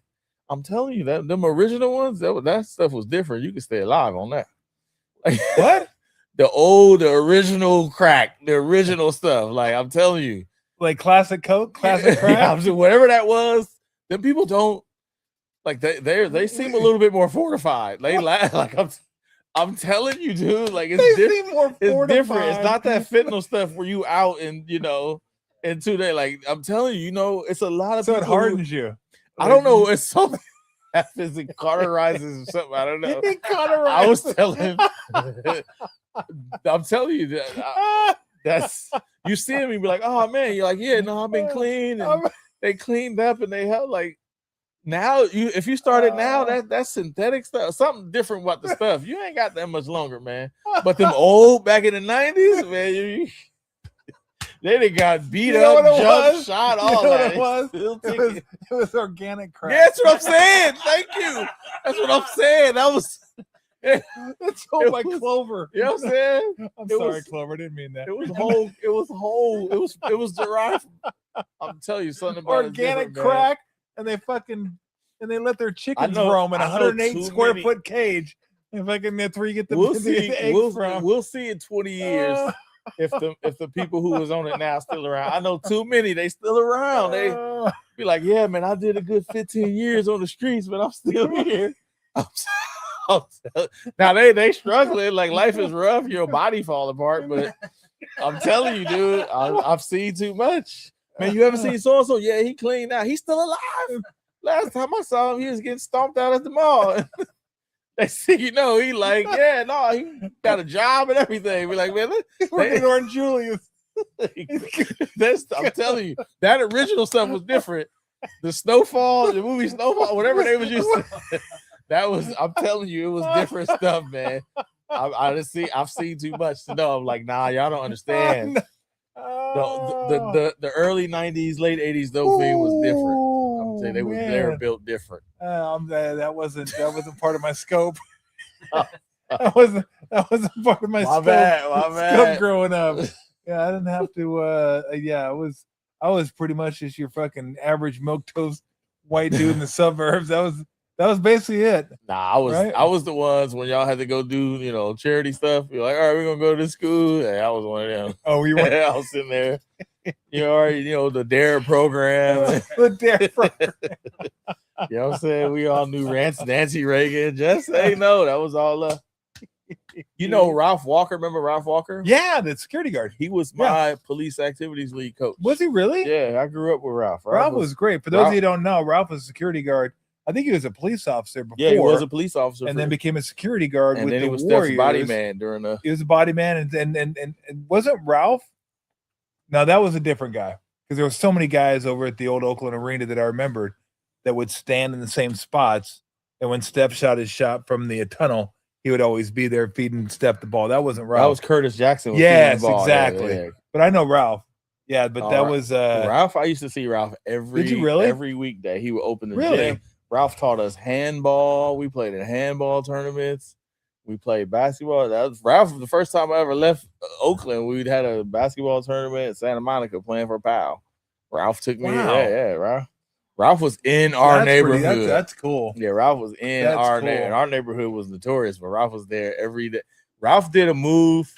I remember it was one guy who we all knew was a bad dude, and we were playing hoop, and he was getting into it. And this was Ralph was like young, and Ralph would come play with us, and he was like clearly miles better than us. Like he was so good, could jump out the gym. He never missed, right? But one of the guys who played, one of the people who in that life, he got mad about something, and Ralph was like always the guy to calm him down. And Ralph did this move, and I'm like 12, 13. So I'm watching. We all like, well, like, what is Ralph gonna do? So Ralph was like, all right, man, let's step outside. And we're like, oh, Ralph's gonna fight, because Ralph was a superhero, right? He was a cop, but he was a superhero. He could dunk and all that. He played, college ball. We just all looked up to Ralph. So we like, Ralph's gonna fight. So he gets to the door and he's like, all right, after he tells the guy after you, and the guy gets outside, he closes the door and locks it, and then we finish playing. And I remember thinking, like, that was incredibly smart, right? Like, just the way he handled it, it was like that, and it was over. And then later, he talked to the guy apologized about losing his temper because you couldn't do that in there. And he came back and he was playing the next day. It was just like, I'm 12 and I'm watching him just diffuse the whole situation. We thought it was about to go down, but it was just like, I remember thinking, like, oh, like like that was like he figured this thing out when we all thought he was about to go outside and fight this dude who we know. Yeah. You know what I'm saying? Like, even if you win the fight, you don't fight him, because if you win the fight, you lose the war, right? Like, so it's like you either just go ahead and take your L, you know what I'm saying, or win the fight and move. Yep, win the fight and move. That's exactly right. Yeah, but Ralph was there when I was growing up, in the hood. Like he was our guy, man. Yeah, love Ralph. Ralph the Rocket. Great. Yeah, I was only ever exposed to that one time. My grandparents, who I told you about, lived in Alabama. Yeah, and they moved from the farm to Decatur. I think they were in Huntsville. They moved to Decatur, moved to a neighborhood that was mostly white until it wasn't. And I went there one summer, probably like 11 or 12. Yeah. And it was like reverse gentrification. So it went from like white to like all black. And they call white flight. The next door neighbors were like, was it? I can't forget her. I can't remember her name. Paul was one of her sons, and there was Harold. That was his name. And I was probably 12. They were probably like 17. Super cool. I'd hang out with them all the time. We'd play ball and do all kinds of stuff. And they had another kind of friend, not really a friend, but anyway, I met him and I just thought, oh, he's kind of like them. Super cool, great, everything. So as I was walking through the neighborhood to go to the store down to the end of the street, get a store, get some candy or whatever, he was sitting on the porch down toward the end of the block. And he goes, hey, Tommy. I go, yeah, what? He goes, yo, man, go tell your mom. Give you $20. Give it to me. I go, what? He goes, oh, I'm going to cut your ass. Oh. Dude, I was 12. He said, cut you. I was like, that's old school. I was like, oh, okay. So I went back home. Pull out a pocket knife and switch it. I didn't tell my mom, but I told Paul and Harold. I go, yo, that dude, Paul and Harold wouldn't handle it. I was about to be like, yeah. they wouldn't handle it for Paul me. and Harold. But His name Harold. He handles a dude named Harold is handling business. That's all I'm saying. I was like, give me back to Lakewood, baby. Let's go. Yeah, I don't got neighbors like this. No one's cutting me in my neighborhood. What are we doing? I'll cut you. How tough is it though when you grow up in that type of environment? Or when did you? Let me ask you this way: when did you know, like, kind of the path you wanted to take, and in school, and you ended up being a journalist? And again, for those of you who don't know, Marcus Thompson writes for The Athletic. He's one of the best journalists in the country. I mean, his stories are fantastic. When I'm glad did you know? said country, because when it was your mom, it was like in this area code. I couldn't do that. I mean, yeah. I mean, I couldn't blow you up in front of my mom. Come on, man, that's crazy. He's one of the best in the zip code. I told him he's one of the best journalists in the zip code. Can we run that back for mom's? Like, but how tough is that? Like, to stay on that path? It's not as tough. Like, when you're in it, it's not as tough. Like, it's really clear. I wasn't a tough guy. Like, but it was clear to you. Yeah, it was very clear. Okay. It was very clear who I was and who I wasn't, you know. And then you get to a point where my neighborhood wouldn't let me do nothing. So they're like, you're back then. You're going to college. Like, get out of here. There's one, we had this park at the top, like where you enter Sobrani Park, and it's one way in, one way out, big drug spot, but is a park at the top, like at the entrance of the neighborhood, and that's where all the hoop were. Like, you play hoop, but that was like the real hoop. You know, the good hoop was where I played, was at the gym with Ralph, but where the real hoop was happening, when you really made it, was up there. And I remember being up there and like, all right, it's my time. I'm good enough to play up there. And one of the people in the neighborhood was like, man, go home. And I was a little tough, like, hey, nah, man, I'm playing. Like, nah, you can't make me go nowhere. And lifted me off my feet the tree. It was like, if you don't get out of here, you ain't gotta worry about your daddy. Like, so yeah, but you know me, I wasn't soft. I was talking crazy back. I was already left, but like on the walk home, I was like, you can't tell me nothing. Who you think you are? But yeah, they wouldn't let me play. So once they're like, obviously they're like innocent bystanders and all that stuff, and people all getting harmed by it. But if you're in a lane, often if you just stay in your lane, you're fine. I was a schoolboy. We had the basketball player lane, we had the musician lane. So that was just me. It was just like, and then it was just like, all right, when you're 18, you go to college. Yeah. It just did, like, looking back, it was like, yeah, that was insane. Like, there were so many times I almost died, right? And you start thinking about that, like, it's like, yo, when I went to San Quentin 2017 for the first time, because they had been pitching that story. What'd you do? I just went with the Warriors when they went, and I went and wrote about it. Oh, you didn't go inside. Yeah, but you were doing a they story. were like, come do the story. I was like, man, I'm not going to no jail. Like, that's dumb. Like, I spent my whole life not going to jail. Like, you want me to go to jail? So I finally went, and that's where it really hit me. It was like how close it was. Like, you just like one decision from being there. Yep. You know what I'm saying? So in it felt like, yeah, I'm going to college.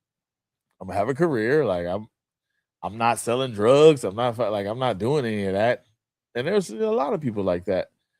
And you just kind of hope nothing crazy happens, you know what I'm saying? Yeah. Along the way. But the crazy stuff most often happens to the people who are doing crazy stuff, right? Like, so it wasn't until you get older and you look back and you're like, yo, that was wild. That wasn't normal. Like, this is not normal, right? Like, this is not this was crazy. But at the time, that was all of my confidence. Yeah. So other people had, you know, money and stuff, and you know, you had the car. You know, people who sold drugs, they had the cars and all the stuff I had. But I'm going to college.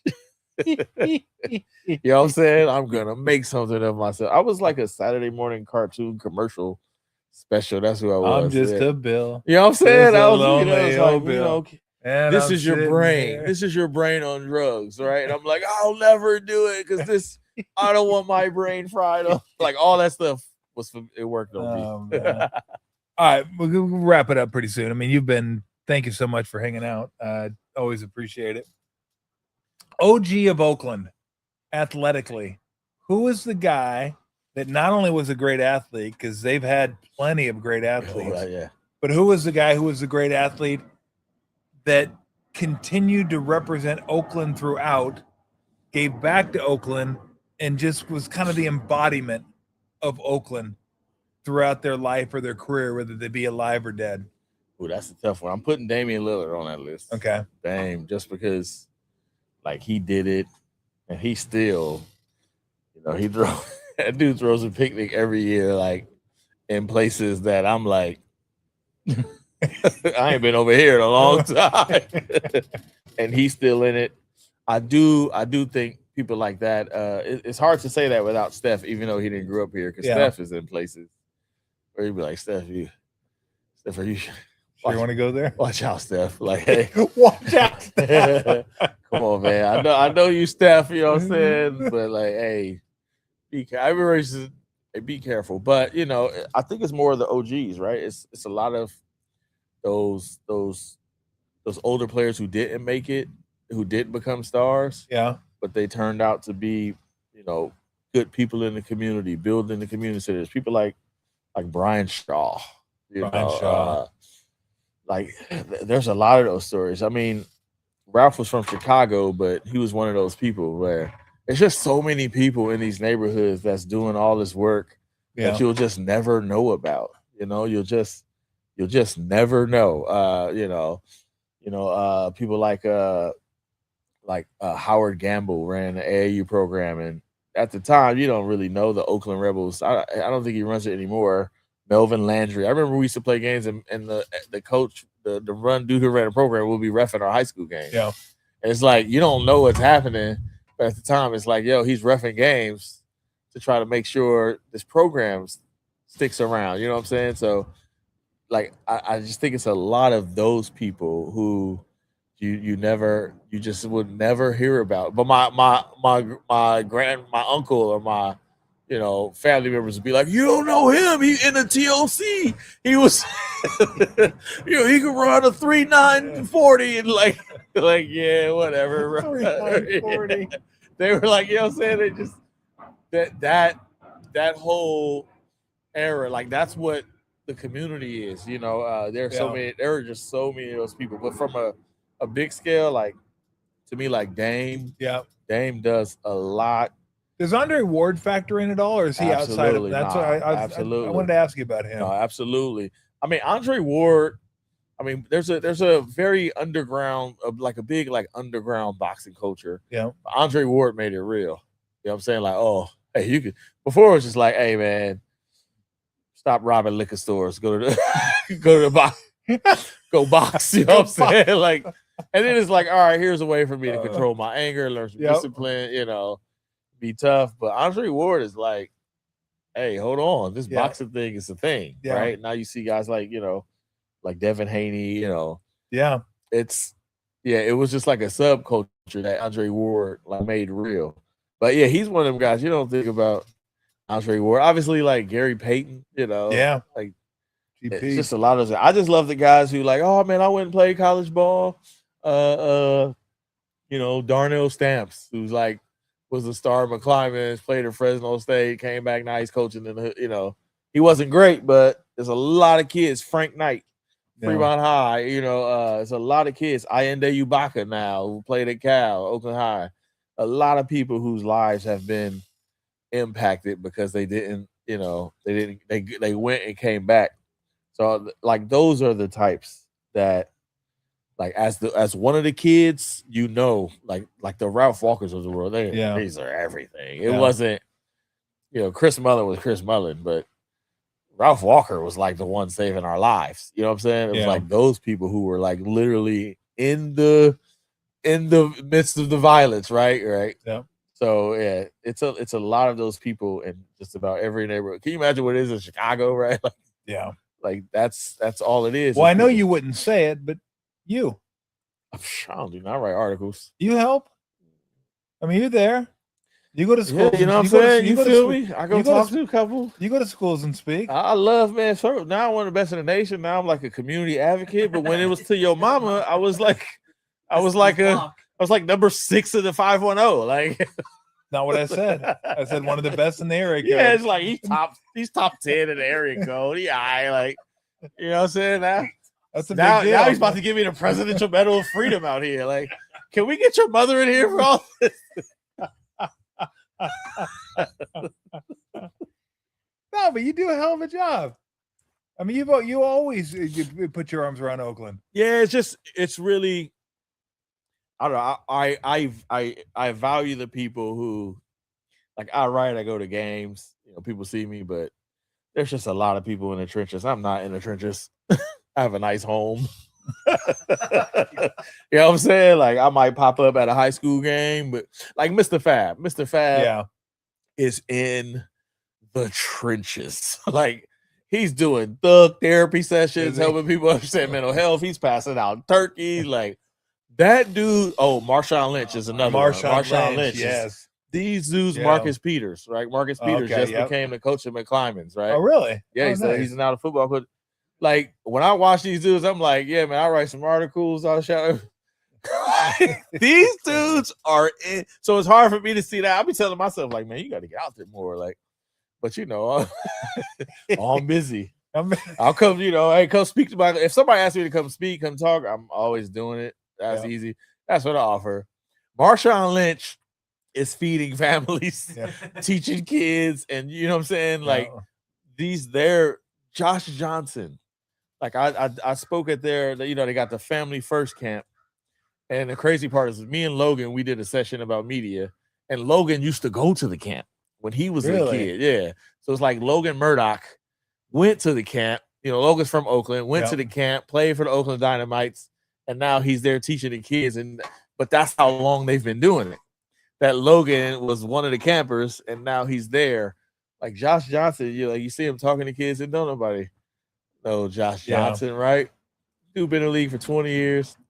Like, he's in the so I'm cool. Like, but them they deserve all the credit. Like, I can write about them, That's what I can do. Well, you do it about as well as anybody does. You know what I'm saying? Like, in the 510, I'm pretty good. You're pretty good. You're pretty good in the zip code. You know what I'm saying? I'm pretty good. Y'all should have seen that. I was like, oh man, he's giving my flowers, and there he goes. Got him good too. I was like, what? It was so cold-blooded. That's pretty slick. And she gave me that look like, good for you, young man. Like, good for you, young man. Good for you. Way to make a mark. At least you're doing something in your area code. Right, you're out there writing for Bergie's Monta Vista Mustang. You know what I'm saying? Let's go, man. Which you did do, didn't you? I did. I started there. You actually wrote stories for the Monta Vista Mustangs when Bergie would go. What do you remember about him? Do you have anything that might be funny? Since he's on with us every single Sunday, he comes over. He's one of my best friends. Anything you can tell me about him? Don't mention his calves, because we always mention that anyway. The world's largest calves.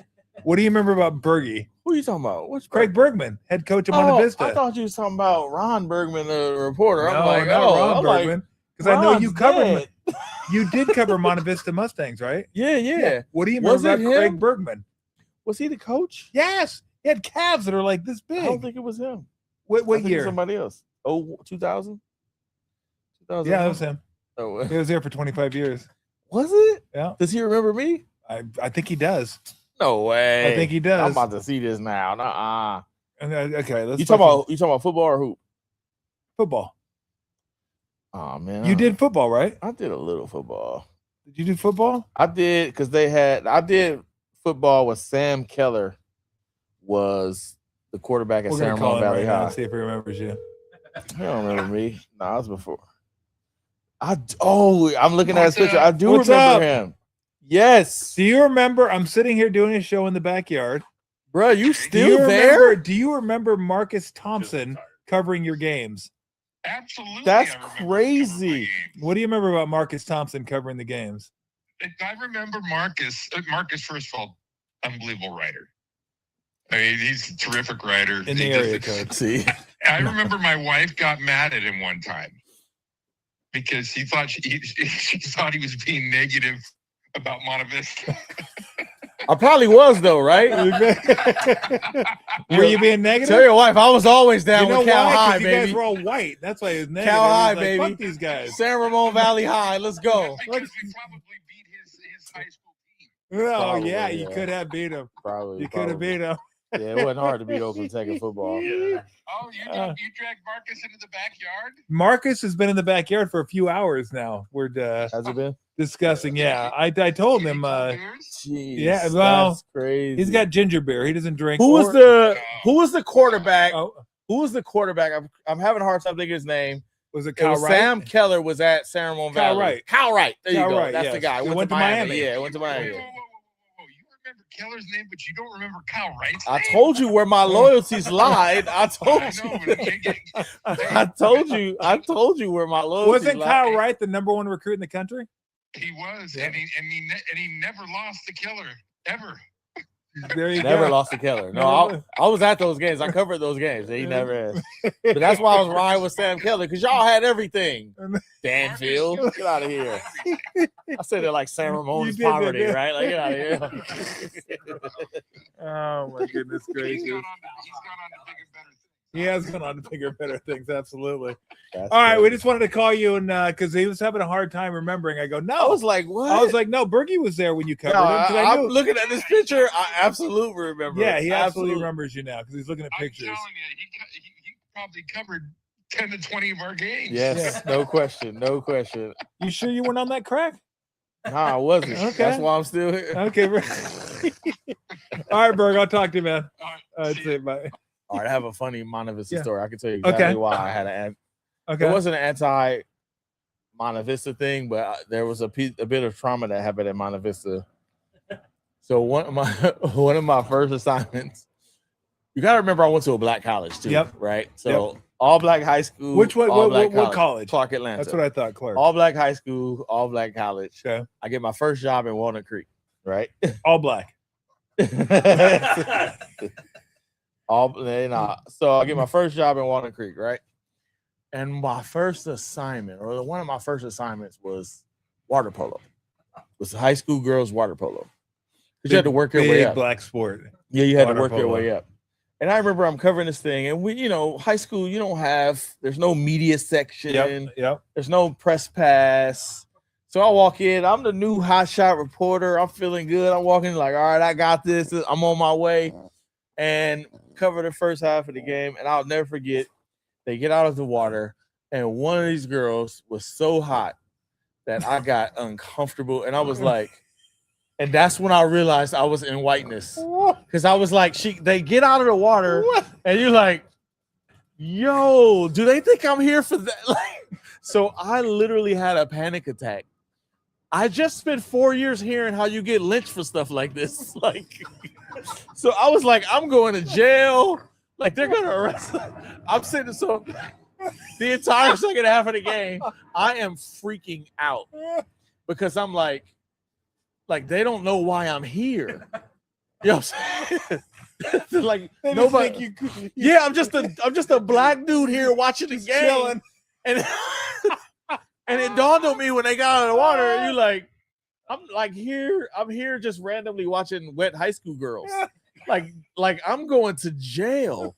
Like so I like no joke. I'm having a panic attack, bro. Like I'm literally like, and it, like fresh out of college too. So I just like, this is a setup. Like I'm being like I'm being bamboozled. Like this is an attack. Oh, it's hilarious. So I'm cognizant of the fact that I'm the only black guy here, and everybody is like, "Who is this guy and why is he here?"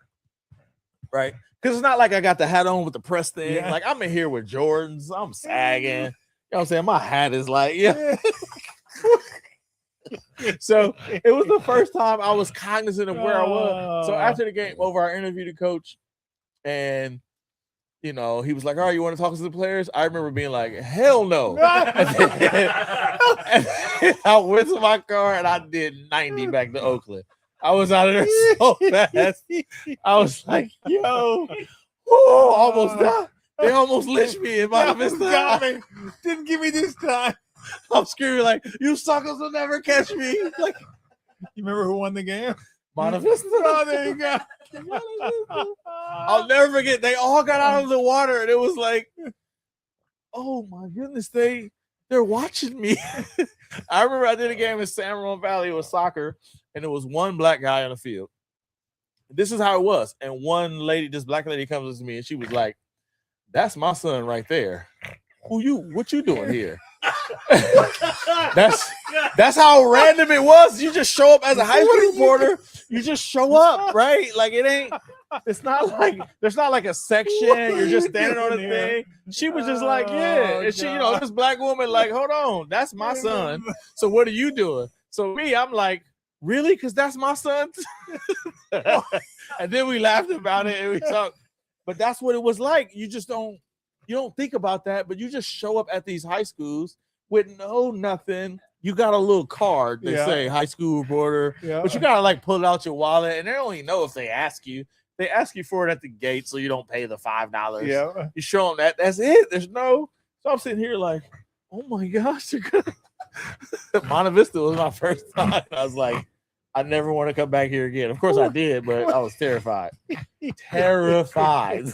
Water polo. Girls water polo. It was like Halle Berry getting out of the pool in 007. It was like all these girls were like, see, that shows you the difference in our ages.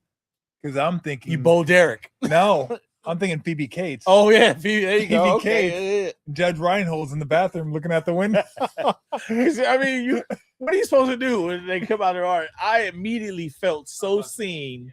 Yeah. Like I was like, oh, how do I look right here, right now? You know what I'm saying? Like I can't. They got to be looking at me like, who's this guy? It's my first assignment. It's not even like, oh yeah. If I would have been like, who are you? Oh, Marcus Thompson with the Contra Costa Times. Man, who is that? Who is that? I've never even written anything before, right? It's not like after a while, it's like, oh, you're the guy who writes the articles. At that moment, like I had nothing to tell you. You know what I'm saying? Like I had nothing. I write for the newspaper. What I got? Like water polo. I got nothing. I'm a big fan. I'm a big fan. Just exactly. I'm sitting there like I don't have anything to say. So if they come to arrest me, I'm getting arrested. I don't have anything. Arrested. What are you talking about? I'm 22 years old. Mississippi I'm burning. fresh out of a black sake. college. I'm getting arrested. Yes, that's Jesus. what I was. One down. Somebody call him and be like, "Hey, this is guy hanging around here around the girls." And if they come, what I'm gonna say? I'll write for the. There's no cell phones. Like, what do you do at the time? Like, this is 1999. Hey, can you call the sports department at the Contra Costa Times and ask for Jerry Miko, the sports editor? He'll tell you I am who I am. Like, I'm done. Oh my God. That's hysterical. 90 miles per hour. That's I was hysterical. mashing. Oh like, my gosh. I think I didn't have no gas. And I'm like, I'm not stopping until I get through this tunnel. I'm not going to I wanted to ask you this. This is a typical sports talk thing. I don't know how to do the Mount Rushmore thing, but let me ask you this because there's so many top end great athletes here in the Bay Area. How would you rank these athletes 1 through 3? Impact in their sport, impact in the Bay Area, and just impact, I guess, not only in their sport, but just in the sports, I guess, universe. Give me a ranking here. From the Bay or Barry Bonds, Yeah. Joe Montana, Steph. Steph, number one, just larger reach. Number one. Number one. Okay. More people just But It's is just that the due nature. to just the era he's Yeah, playing that's in? the nature of where he's playing. His reach is insane. There are people who just really don't know who Barry Bonds is, which is a wild thought. But Isn't it? it was a long time ago, bro. Like it was 2000. Like I have a hard time grappling. What if I were with to make this. it just Bay Area centric? If you make it Because just everybody Bay- knows all three of those. yeah, in the if Bay you make Area. it Bay Area centric, I also would probably say Steph because he unified the Bay. Okay. Like as an A's fan, I was like, yeah, nah. Yeah. I mean, but yeah, you're right. Barry was different. He was such a singular figure. But like the universally loved, it was like, I don't know, Steph is universally loved, whereas we had a reason to hate Barry Bonds. Like when they lost that World Series, when when 02? Yeah, when he gives Russ Ortiz the ball, and it's like, good job. Dusty gave him the ball. Yeah, like there's a significant portion of the Bay Area, like, yeah. You know what I'm saying? Like, just like the significant portion was like happy when Kirk Gibson limped around the bases, right? Like there's that. Yeah. So that's Barry. I also think sometimes we underestimate how big people were because it's not the social media. Like Barry was like, but he was more massive in a real way. Like you knew about him because people were like, "Hey, Barry Bonds!" Like everybody was talking about it. Yeah. You know, it's almost like now you could buy views or you could earn them. Like they earn their views. Yeah. You know what I'm saying? Like Steph gets the views largely because like we're just a voyeuristic society, right? So it's interesting that way. But he's also been on top longer. Like it's a long time for Steph. We saw him grow up here, and he hasn't left. You know, I actually might put Joe Montana second, to be honest. I might put Joe Montana first. Yeah, you're probably right. I was thinking just of Bonds. because it's football. It's football. He was widely considered the greatest quarterback of all time until Tom Brady. Yeah. And if you're considered the greatest quarterback of all time, you're pretty much considered the greatest football player of all time. And except he had Jerry, though. Jerry, LT. I mean, there were guys. There's no doubt about it. But when you look at what the Niners were in the 80s, it was everything. I mean, it was everything. It was everything. It was everything. Like their team and the Warriors team, there could be an argument like who was bigger in the landscape of their sport for a 10-year period. Barry never had that because the Giants weren't that good. He was great. They were good for a few years, but he wasn't like the best guy on the championship winning team. It's an interesting, I thought about this a couple of days ago because I was like, football usually takes everything to a new height, right? Barry's, I mean, maybe top 5 all time. I mean, kind of depends on where you want to rank the like steroids before and after, and how much did that factor into your thinking. And then Steph, you know, top 10, top 15 minimum, top 10. I don't know. Definitely top 10. Yeah. Is he though? I'm putting him. Is he top 10? Yeah. For sure? For sure. I'm putting him top 10. Okay, tell me who you're taking out. Who's in the top 10? I'm going to tell you. I'm going to tell you. So we had a list because we talked about this like a week or so ago. But before you get there, I just want to say that to me, the reason Steph is different. I agree, because he can go to the Philippines. Yeah, no, you're right. Joe Montana can't go to China, and everybody know, like. No, you're absolutely it's just right. a different ball game. You're right. You know what I'm You're saying? right. Like number 30 is like in Ghana. in Ghana. I'll say this. I was in Greece one time. Here's in Ghana. In a sports store, they had 2 jerseys, Giannis and Steph. Yeah, That it was? It's hard for me to remember that sometimes because it's Steph. Yeah. Like, no, his level of huge it's just a different era. But of course, again, that's the social media era. absolutely. That's like the globalization. Because where's Brady now? Yeah, because that's what Joe Montana would have been. Yeah. And Joe Cool, what? Joe Cool would have been. Yeah, exactly. Joe Cool was lit, man. And again, Barry is different just because that their team didn't win as much, but he's one of the greatest players. I also wonder would Joe Montana embrace it like Tom Brady has. If it got that well, Tom big. Brady embraced it more after he's retired. Yeah, but if it got that big, if Joe Montana was that big, yeah. would he it seems like post career he doesn't like Don't it. know. Yeah. Stuff cross. He's like Skechers and a He's Guinness. not out here. He's not out here sitting courtside at the Knicks game. You know what I'm saying? No. Like, yeah, because he's not a doofus. No, I'm just kidding. That was rude. All right. You were saying okay, top 10. Yeah. Tell me who you're gonna put instead of Steph. Take out. Let me see if I can get a 10. So you get Jordan, LeBron, Kareem. Top 3 immediately. Magic, Bird, 4, 5. Tim Duncan, 6. Bill Russell, Wilt, 7, 8. This is in no particular order. Oscar Robertson, Kobe, that's 10, and then Shaq would be 11. Yes. So I'm definitely taking Oscar Robertson out. Okay, so now you're Easy. down to 10. Easy. So now you got to take one more out. Is it Shaq? Pick Is it one. Kobe? Pick one. Russell? Pick Wilt. Russell. Pick one. What you're gonna take out Wilt? Pick one. Whoever one you feel better about. So One you of just them don't got to care. go. No, I do care. Okay, I'll but- take out Jordan. No, I'm saying, look at, dude, they play. Bob Cousy dribbled with his wrists. But Like did you hear me say Bob Cousy? No, but I'm saying that's what they were playing. Like, it was 8 Don't teams, do that. bro. It was 8 teams. No, but that It was you can't 18. do that. I though. know we can can't do say that, we though. can say because of their success, the game got wider spread and more people played it.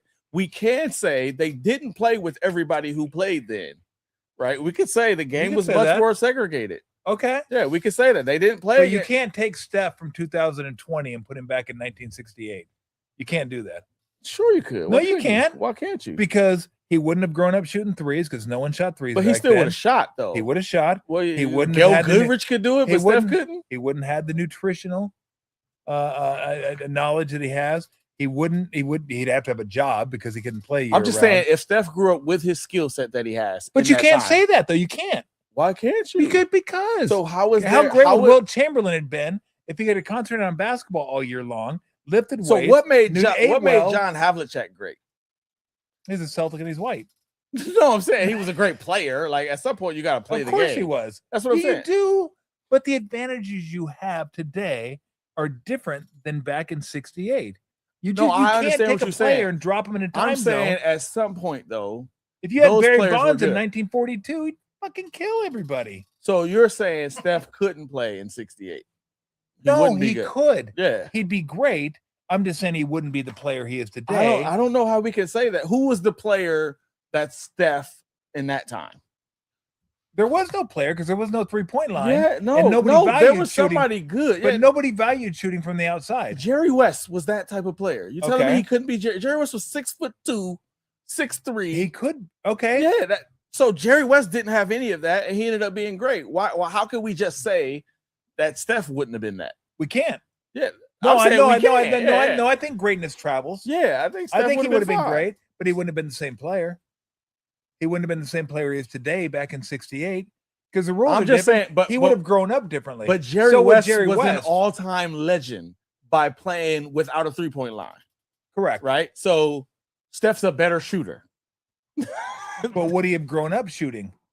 What else would he have done? Why I don't did John know. Havlicek? Why did Jerry West grow up shooting? Huh? Why did Jerry West grow up shooting? I don't know, but he did in that But that's era. my point. If we're saying Steph would have been a shooter, yeah, but maybe here's where you probably the argument. Maybe his ankles kill him back then, right? Like they don't solve his ankle problem, right? Because back then it wasn't like a brace; it was like No, I'm not saying Steph's not put a some top 10, Robitussin up. but I'm saying it's close. I'm saying we can't. But you're saying take out anybody. I'm saying we can't put all of those guys in there, considering there's a context that we have to remind Well, I didn't put ourselves Jerry of. West in there. No, I'm saying Bill Russell, Wilt Chamberlain, Yep. Oscar Robertson, Yep. Kareem. Well, we took These are Robinson. four We players. took Robertson out. These are 4 players. Well, don't say Kareem. Kareem could be the greatest player of all time. Could be, I mean, But he he's also- definitely 3. but part of his dominance was in the 70s, while the ABA was happening. They weren't even playing everybody. That's my point. Yeah, Like but- I ain't saying Kareem belongs in there. I'm saying 4 of the top 10 came from an era before Texas Western put 5 starters on the I court. don't know, LeBron. That's what I'm saying. But 4 out of the top 10 is coming from an era before. Well, we can't act like it didn't exist. No, I'm saying let's not overvalue it though. So I could take 2 of them out easy. But the only way you can do this is say how good they were versus their peers. Well, What's the then that's easy. baseline for an NBA player, that's easy. and how far were you above that? Yeah, that Steph's top 5 in that situation. Top 5? Yeah, Steph's top 5. Well, Was maybe Steph ever the 6. best player in the game? Was Steph ever the best player in the game? He was never. I don't think he was ever better than LeBron At what though? at basketball. If Let me ask you this. Let me ask you this. Was there ever a point? Was, and look, was Larry Bird ever this the is best why I player in hate the game? this. What? Yes, he was. Wait, no, he wasn't. Yes, he When? was. I mean, He was. like, but he was Yes, the he best was. player in the game for reasons that wasn't just basketball. Like, so when was he better than Magic, by the way? When he won? So did winning make him better than Magic? No. Larry Bird said out of his own mouth, I have never seen a player like Magic Johnson. That's Larry Bird's analysis. He said, nah, bro, not after a loss, not after a game. After he lost, he said, Magic, he's blown away by Magic. So what? So he said Magic is better. But if Magic is better, where do you put them? 4 or 5? Like who's first, Magic or Bird? I don't really care. You gotta care. I'd probably I'll put Magic first. So if Magic first, Magic's my guy. Then that means Magic was always first, right? Not always first in every given year. So okay, in Bird can be 2022, Bird can be better in a 2022, different Steph year. was better than LeBron. In 2022, Steph was better than LeBron. Was he? Yes. I haven't looked at the numbers. Now you're catching me. Now we can't go off numbers. He won it. Well, just because you win the championship means you're So better. that's what I'm saying. What makes somebody better? The things that make Magic better, if it's not tied to how you did that season, there are always the things that make him better. It's not like, okay. Yeah, but you're assuming that you do your best all year, every year. No, but I'm like saying, Magic's so what makes peak- Magic better? What makes Magic better than Bird? Yeah. Passing. He was Although always a Magic- better passer. Although Bird was a great Bird passer. was an incredible passer. The ability to run the fast break. Yeah. Neither of them were great at defense. At all. Bird was a much better shooter. Yes. Rebounding, Magic may have been the best rebounding guard of all. One of the best rebounding guards of all question. time. I mean, Oscar he was Robertson. was right 6'9", up there, yeah. Bird was a great rebounder as well. But Magic's But I'd say excellence, leadership. And Magic's excellence was not just basketball. Yeah, it was That's intangibles. the point. It was intangibles. Yeah. So do we get to count Steph's intangibles? Sure. So if you want to count intangibles, you can make several cases that he's better than LeBron. Who would you rather run your franchise? You see what I'm saying? Like that's what I'm saying. The Bird is so underrated because people don't know. Like you had to watch. But if you say Matt, this is the argument. Was Steph ever the best player? Right? If you were just saying, hey, if you list the things that LeBron can do and list the things that Steph can do, LeBron's list was always greater. Yeah. Right? Well, that's true for everybody on the list. Yeah. See what I'm saying? So if you list the things that Magic can do, list the things that Bird would do, you can make a case that Bird was better. You can make a case of it. But if you make the case Magic is better, that means Bird was never the best player. You get what I'm saying? Like he was but never just the because best. he's better doesn't mean he's better every year. But that's my point. As long as Magic was playing, Magic was the better player. If it's volatile based on the season, but just because you're the better player doesn't mean you have the better year. But that's my point. So if it's volatile and based on the season, what am I fucking missing here then? Why am I missing the point? If it's volatile based on the season, yes, then there were seasons Steph was better than LeBron.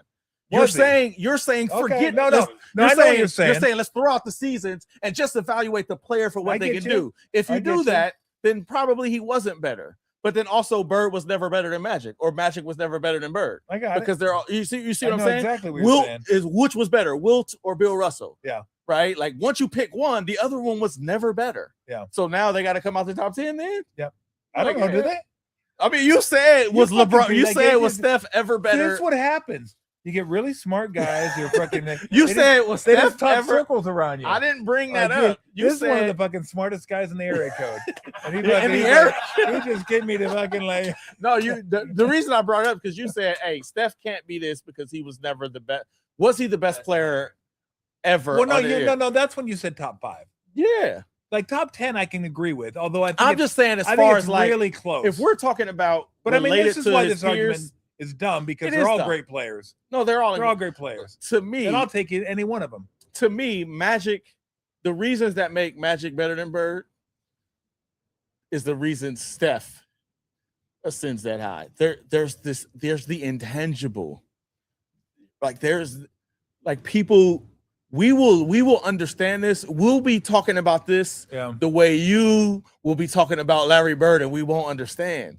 Like Steph just being on the court changes the court. No doubt. Like that. Wilt did that. No doubt. Like Wilt is like, bro, we have to create new rules. Yeah. Magic was that way. Magic changed how you set up your organization. Yeah. You get what I'm saying? Now it's like, so when you start talking about that, like Oscar Robertson didn't do that. I will say this, and I think you'll agree with me on this one. When you talk about top 10, top 15, whatever, and again, kind of a dumb conversation because they're all great. It's fun. And you feel like you're arguing against people. But Steph's the most unlikely to be there. I mean, to me, Of that's all a part time. of the factor. To me, like whatever he did, Would he you did at agree 6 he's the foot most 3. unlikely? Yeah, he's a 6'3" light skinned dude from Charlotte, right? What Like, does light skin have anything to do with it? Cause- I'm fucking light skinned. I'm No, like you're really not. light. No, you're not. Oh yeah, I am. Look how No, you're light not I light am. skinned, You no. kidding me? that's not light. You kidding me? I have to put on 70 SPF I'm to just leave my saying- fucking bathroom. Like in basketball, like light skin is synonymous with soft, right? That's Is how it? the culture is. Yeah, that's why Jordan Clarkson is covered in tattoos now because Kobe said, "Stop going a hole like a light skin dude." And he's like, "Let me get rid of this light skin. Let me cover." But like, I must have been super soft. but my point, but like, nobody looked at Steph and was like, "I do next." Like, it just wasn't. You just didn't expect that from him. Is that why players took a while to come around to him? Oh, no question. I think that was a big part of it. Why they voted Harden MVP Yeah, I or think that was a whoever? big part of it. Really? Because it's a little bit. I mean, you know, hoop. It's embarrassing. It's okay to lose to LeBron. The dude is like 6'8". Yeah. He's as phically gifted They as just they didn't come want to in. lose the What are you step. supposed to? You lose it to a dude who's like skipping, like you know what I'm saying? Like if you grew up playing hoop in the hood, like that hurts. It's just like if the white boy cooking you, right? God. They used to be like, you know, Russell Westbrook's kind of light skinned. he is, but he's like He's fucking physically imposing, right? Like, yeah, He's- he ain't like Steph Clay light skin. No. I didn't say that. Is Steph the greatest short, or is he the greatest shortest? How do I say this? Is he The greatest player at his size, like or less. Yes. Everyone in the top 10. Yes. Is over. I think Yes. he's the greatest at his height. Yeah. I don't think it was close. Yeah, I think he's the greatest I at don't his think height. it's close. I second. compare Steph to Magic. To me, what you feel about Magic, I feel about Steph. Yeah. Just from that perspective, like Magic, it was more than just like, hey, he produced this amount of points. He were like, when Magic was on your team, like you just felt different. You did. Like you felt did. like you. It's almost like you had to be there. You had to be there to understand the terror Larry Bird created. These are the best player you talking about was terrified of Larry Bird. Yeah. Like that. You don't get to see that in the box score. Like you get what I'm saying? Like No, I know. now these stories are starting to come Trust out me, I know. where people are like, yo, Steph, and this kind of people are like, oh man, Steph, like it was like, yo, we had to deal with Steph. And part of that is like how the players tell the story. Yeah. Now you're starting to get it. Like when he's in what was it, Boston, and he tells them after game 3, that's the last game y'all gonna win. You know, and then they like, what? And then it is that. So now these stories are starting to come out. That was Magic. That was Bird. Yeah. And you know, I don't know what Wilt and them were like. My father would say the same thing. Yeah. I'm saying, like, you don't understand. You don't Like, get it. yeah, my daddy was. You don't get my it. daddy would tell you. He would talk about Bernard King the way I'm talking about. Love Steph. Bernard King. They were going crazy. Love And then I see King. Bernard King comes to the Warriors, and I'm like, is You're this like, your what? king? This is your. Is this your king? With this guy with 2 knee pads When on? do you think players start accepting stuff? When I do feel like in the scope of, especially, I think LeBron created this universe where you got to be hated before you loved. Yeah. And I think once he survives that, like it's just going to happen. Like it's the social media era. Yeah. We're going to have to hate you. You got to get through it. And when you get through it, you'll be revered if you get through it. Like so I do think 2022, I mean, 2021, when he was just like, I'm cooking everybody, I think that was like, like this dude is like, remember he dropped, Dame tells the story better than anybody when he dropped 62 and he, or Paul COVID. George is like, I'm shutting you down, and then he gets 50. And it's like, I think 21 was where he went in that mode where I'm killing you. That's when he averaged 32 points a game. And then 22, he wins a title. And it's like, That's why his slogan was, "What are they gonna say now?" Like Yeah. I've answered every critique you have. What are they gonna say now?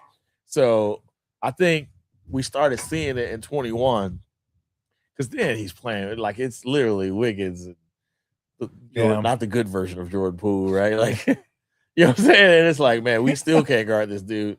22, like cemented, like he's one of the. I mean, that's crazy though to think that like if he were like Manute Bol-Black, he would have been like the man in 2015. They'd have been like, I mean, think about you got it. Have you ever heard like people Like so criticize- dark you don't even have sheen. People It's just like a matte color. Like Manute was matte. I mean, but It if was like a Manute matte. came It down was the like middle black and matte. dunked on everybody, people would be like, "Oh man, here we go." No, Manute didn't He's do a that. problem. Like, but Shaq did. Oh, Shaq did. Yeah, Shaq Shaq did. did. Nobody doubted Shaq, and nobody was like, "Man, I don't know, he might be soft." It was like, "Bruh, I'm telling you that." Oh, trust me. That's a thing they think about. I had to guard that dude in practice. That's the thing they What think a about. nightmare. You think Victor Alexander was holding Shaq back? What? I love Vic. He went holding him back. Dude, Vic used to when we were playing, Nelly had him on a diet.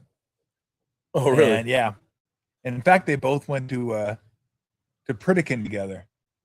And this was Nelly.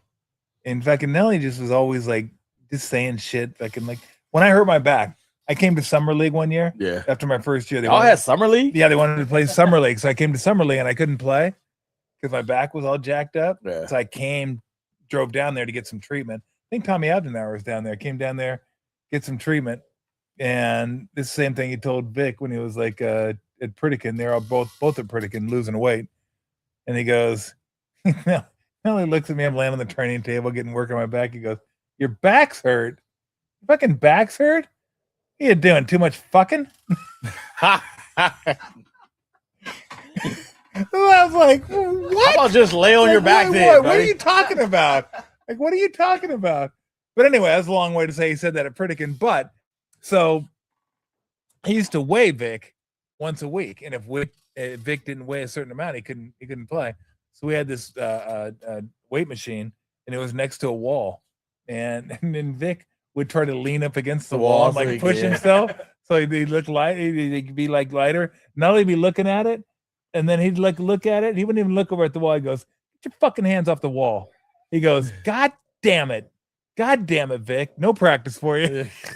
Because he'd go from like 250 to 273 when he took his hands off the wall. Bruh. That's I was insane. like- That's an insane jump, man. I was like, "Vic, what are you doing, man? What are you doing?" He was classic though. Brother, I'm gonna let you go. I mean, good Lord, I kept you way too long to begin with. But that was man, we awesome. chilling. We chilling. That That's was great. awesome. I'm glad. I'll see you next year. That was fun. Once a year. Like a men's warehouse sale, baby. Once a year and only once a year. Once a year, and it's Is that still a thing, by the way?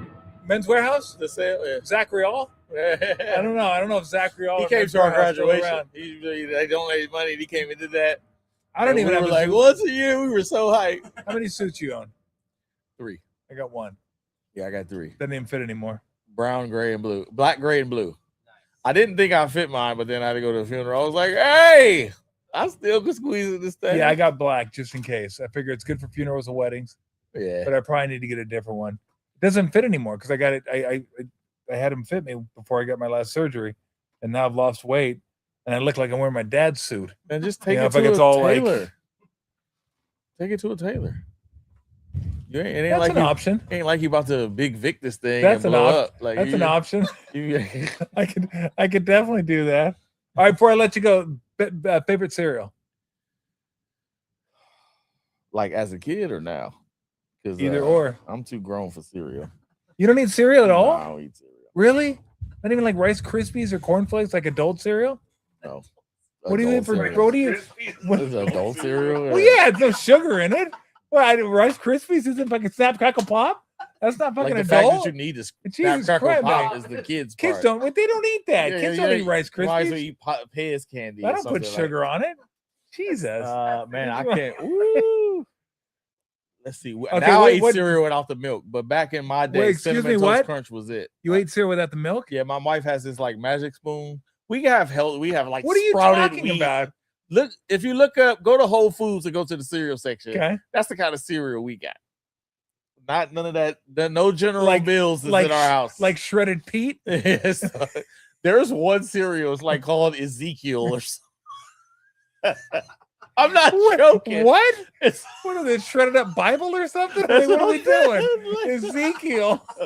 I want to What eat does it that just. even- What does I that want to even eat it just mean? because I'm not playing. Ezekiel cereal. Look it up. What does that even like? What? No. No, because it's like it's supposed to be created by food from that Daniel ate or something like that. I don't know, whatever. Look it up. My What? phone just I'm What? telling you. Is Adam's This is- rib in there too? Like, this what are we thing. doing? Ezekiel 4:9. See, I told you. Ezekiel 4 Healthy, baby. is a cereal. Yes. I'm Fuck telling you. that. I ain't eating anything Healthy, religious. baby. I'm not eating anything religious. Barley, beans, wheat, and lentils. That Yeah, sounds like that's what I'm garbage. saying. That sounds like Yeah, absolute I was garbage. like- Are you kidding me? Daniel said, I'm not eating the king's junk. Watch me be stronger when it's all over. Watch me be stronger when it's over. I'm going to eat my barley, wheat, and lentils. Fucking And I'm lentils. yeah. That's my So cereal. every time I walk by, I'm like, man, one of Dude, these days I'm going to try I this. guarantee Ezekiel. if you poured milk on it, milk would jump out of the bowl. I'd be like, fucking get out of not a chance. I'm eating. Yeah, we got something No. called Magic Spoon, and I just, What's magic? it's like Spoon? chocolate. It's like chocolate Cheerios, but healthy. Oh, it's a cereal magic. It's a Spoon. cereal, yeah. It's like supposed to be good. My wife eats it, but I just like pour some in my hand. And to me, I just feel like I've gone backwards if I'm sitting there with a bowl of cereal and milk. Like, grow up.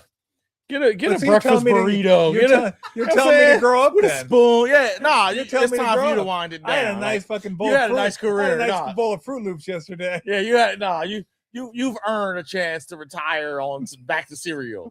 I'm still Back in to the cereal. I'm still in the give me a bowl of fruit. You know what I'm saying? Like, give me a breakfast burrito, something with. You know what I'm So saying? I'm guessing you're not sitting in that, front of the. Plus, I don't drink milk. but you are right. CTC is like it's a goat cereal. now, It doesn't. Okay, It doesn't what? beat Crunch Berries, What? but it's right there. listen, Crunch Berries, there was crack in there. It might have been, I'm telling you, Might have but the been. good stuff though, the stuff that don't really kill you. but Crunch Berries. is Crunch still- Berries was it. rip your mouth. mouth up, but it's awesome. No, it's an art to letting it sit for the perfect amount. So You're right. it's not. You're right. Don't You're rip your right. mouth up, but it's not soggy. But you got to be in that window. You do got to be in 'Cause that that's window. quick. That's a quick Yeah. window, and you got to get through Too it. soon. Yeah. Roof your mouth is Too soft. late. Too You're late, eating, too you're eating soggy, cream you're good. corn, right? Exactly. You're eating cream corn. All right, Pop Tarts Oh, what? I don't eat them anymore, but yeah, I love Pop Tarts. flavor. Anything like with the frosting. I think it was like a berry. Oh, just like the- I wild don't- berry. Yeah, I don't like the white frosting with the strawberry, but give me the Oh, wild berry. You didn't like the brown sugar cinnamon? Oh heck, nah. That was What? terrible. Oh man, Nah. brown sugar cinnon. Yeah, Like, that's what that's people. the That's one. what people who need a little brown in them. You feel me? No, I don't feel you at all. How could you fail? I'm sunburned. No, it's definitely no. The new Pop Tarts. There's like a new. I'm telling you, they There's got. a ton of Pop Tarts now. Yeah, there's. Weston brought some home. It was like Thin Mints, like Thin Mint cookie flavor. I haven't had it, but Yeah, get the Back to Nature ones. They're good. Put Back them in to the Nature? freezer and everything. They just like is that bootleg Pop Tarts? no the Thin Mints. The Back to Nature make the brand, but it's like Oh, okay. you know, Cinnamon roll? Girl Scout cookies. I don't even know what that is, bro. Like, what is a girl? You know my thoughts on Girl Scouts. No, what? They're terrorists. Girl Scouts are terrorists. All I'm They saying fucking is you sell can their leave. cookies. You can leave them things for whatever, That's all- and like Oh, there's no it's doubt. like They die. But as soon as you it's open been up Thin sit- Mints, it's been they're gone. no question. It's been sitting for 6 months before they sell it. Like it's in a warehouse somewhere. They made the things like 2 years ago, and somehow the Samoas is still the exact same no matter what. Like Okay, two that's things not food. two things you can't do when you sell your cookies. Okay, don't hit me up going into the fucking store and then coming back out of the fucking store. Pay attention. Yes. Okay, I'm 6'8". I'm not that hard to. I'm pretty easy to spot. And second, if you're gonna be out there hawking your fucking cookies, see Taliban rules for the little girls, don't Like, have outta here. don't have mom sell them for you. Yeah. You got to be at the table selling your cookies. Don't be running You around. sound like the Don't be terrorist. running around playing grab ass like you're in a fucking Knicks Tolbert's game, law here. Like, get courtside, out of here. fucking around, and your mom's selling your cookies, and your mom's selling your cookies for you. Because I will flip a mom off every now and again. I'll go, fuck yeah, I want your cookies. But sell your own cookies, and don't hit me up in and out of the store, okay? Don't do it. So pick one. Don't do it. Pick And one. maybe and I'll then give you go- $5 and then for you your make the cookies. sale. Right? Yeah, Then- exactly. Exactly. That's a lot of rules for this. 2 rules. $10 you about It's to spend. 2 Yeah. rules. You act like you're buying a Birkin bag. 2 Just, 2 rules. That's it. here's my rule. If your mom's selling your cookies, I ain't buying them. Here's my rule. I ain't buying your cookies anyway. Really? No. Okay. Well, I don't mind that. I ain't buying them cookies. I don't know where them cookies been. Who ain't? I don't mind My that. wife don't let that stuff in the house, bro. Really? Nah, she. Wow, she's like really into Yeah, health I would food, have. huh? Yeah, I would have to like eat them before I get in the house. What's your guilty pleasure then? What do you like? What do Oh, you ice hide? cream. What do you hide from your wife? I don't really hide, Okay. but I just eat it. What kind of ice cream? Tara's organic ice cream and on College Ave is the best ice cream I ever had. Just go in there, pick a flavor, but anything. Tara's? Oh, Tara's is so Okay. good. But yeah, ice cream is one of them things. Like it kind of don't matter. Like ice cream is ice cream. Yeah.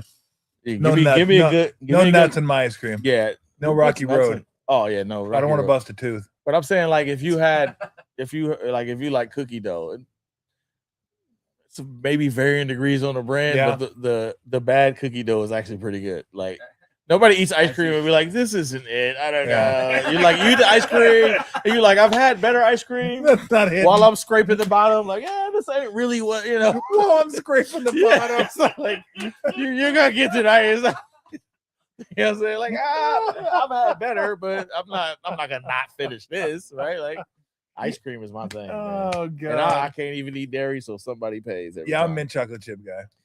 That's Every my. my wife. See, even if I lied and I didn't tell my wife I had ice cream, she gonna find out. I'm a shake guy. though. More of an ice cream. I like shakes. Shakes are incredible. I like malts. Shakes are I incredible. love malts.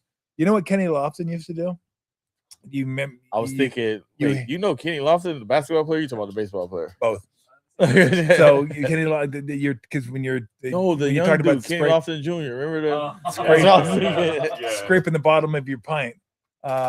So we used to go out to eat as a team on the road, and obviously, if anything was wrong, something was cooked wrong, they brought out the wrong order, you would give it back to the waiter, and he'd go get you a new one. I can just about every time, and I love Kenny. But he get through with like 3/4 of his steak and go, "Yeah, this isn't cooked quite right. I'd like to get a." My kind of guy. I'd like to get a new. I'd like to This get is a my new. kind of I'd guy. like to get a new steak. I was like, "Well, you fucking ate 3/4 of it. What are we doing here?" They got like you got like a steak and 3/4. Yeah, that's the part where you get That's- to. I mean, like you got to get to the middle of the Tootsie Pop to know. You know what I'm saying? You But you can cut the middle of the pussy top, Tootsie Pop right who away. cuts in the middle of their steak. Yeah, you got to eat. Well, if you want to find out if it's good or not. Nah, you just eat it, and then you're like, wait a second, this is it. What? This is it. well overdone. Yeah, like I'm supposed to be getting to the juicy part here, and it's All right, best thing you cook. best thing I cook. Yep. That's tough because it's a lot. I'm gonna say this because my wife loves it, but fried chicken. I cook fried chicken. That's probably the best thing. That's the Secret. one thing she What's your goes. crazy. secret? What's the secret? I still have some old school crack from back in not the new stuff. Okay.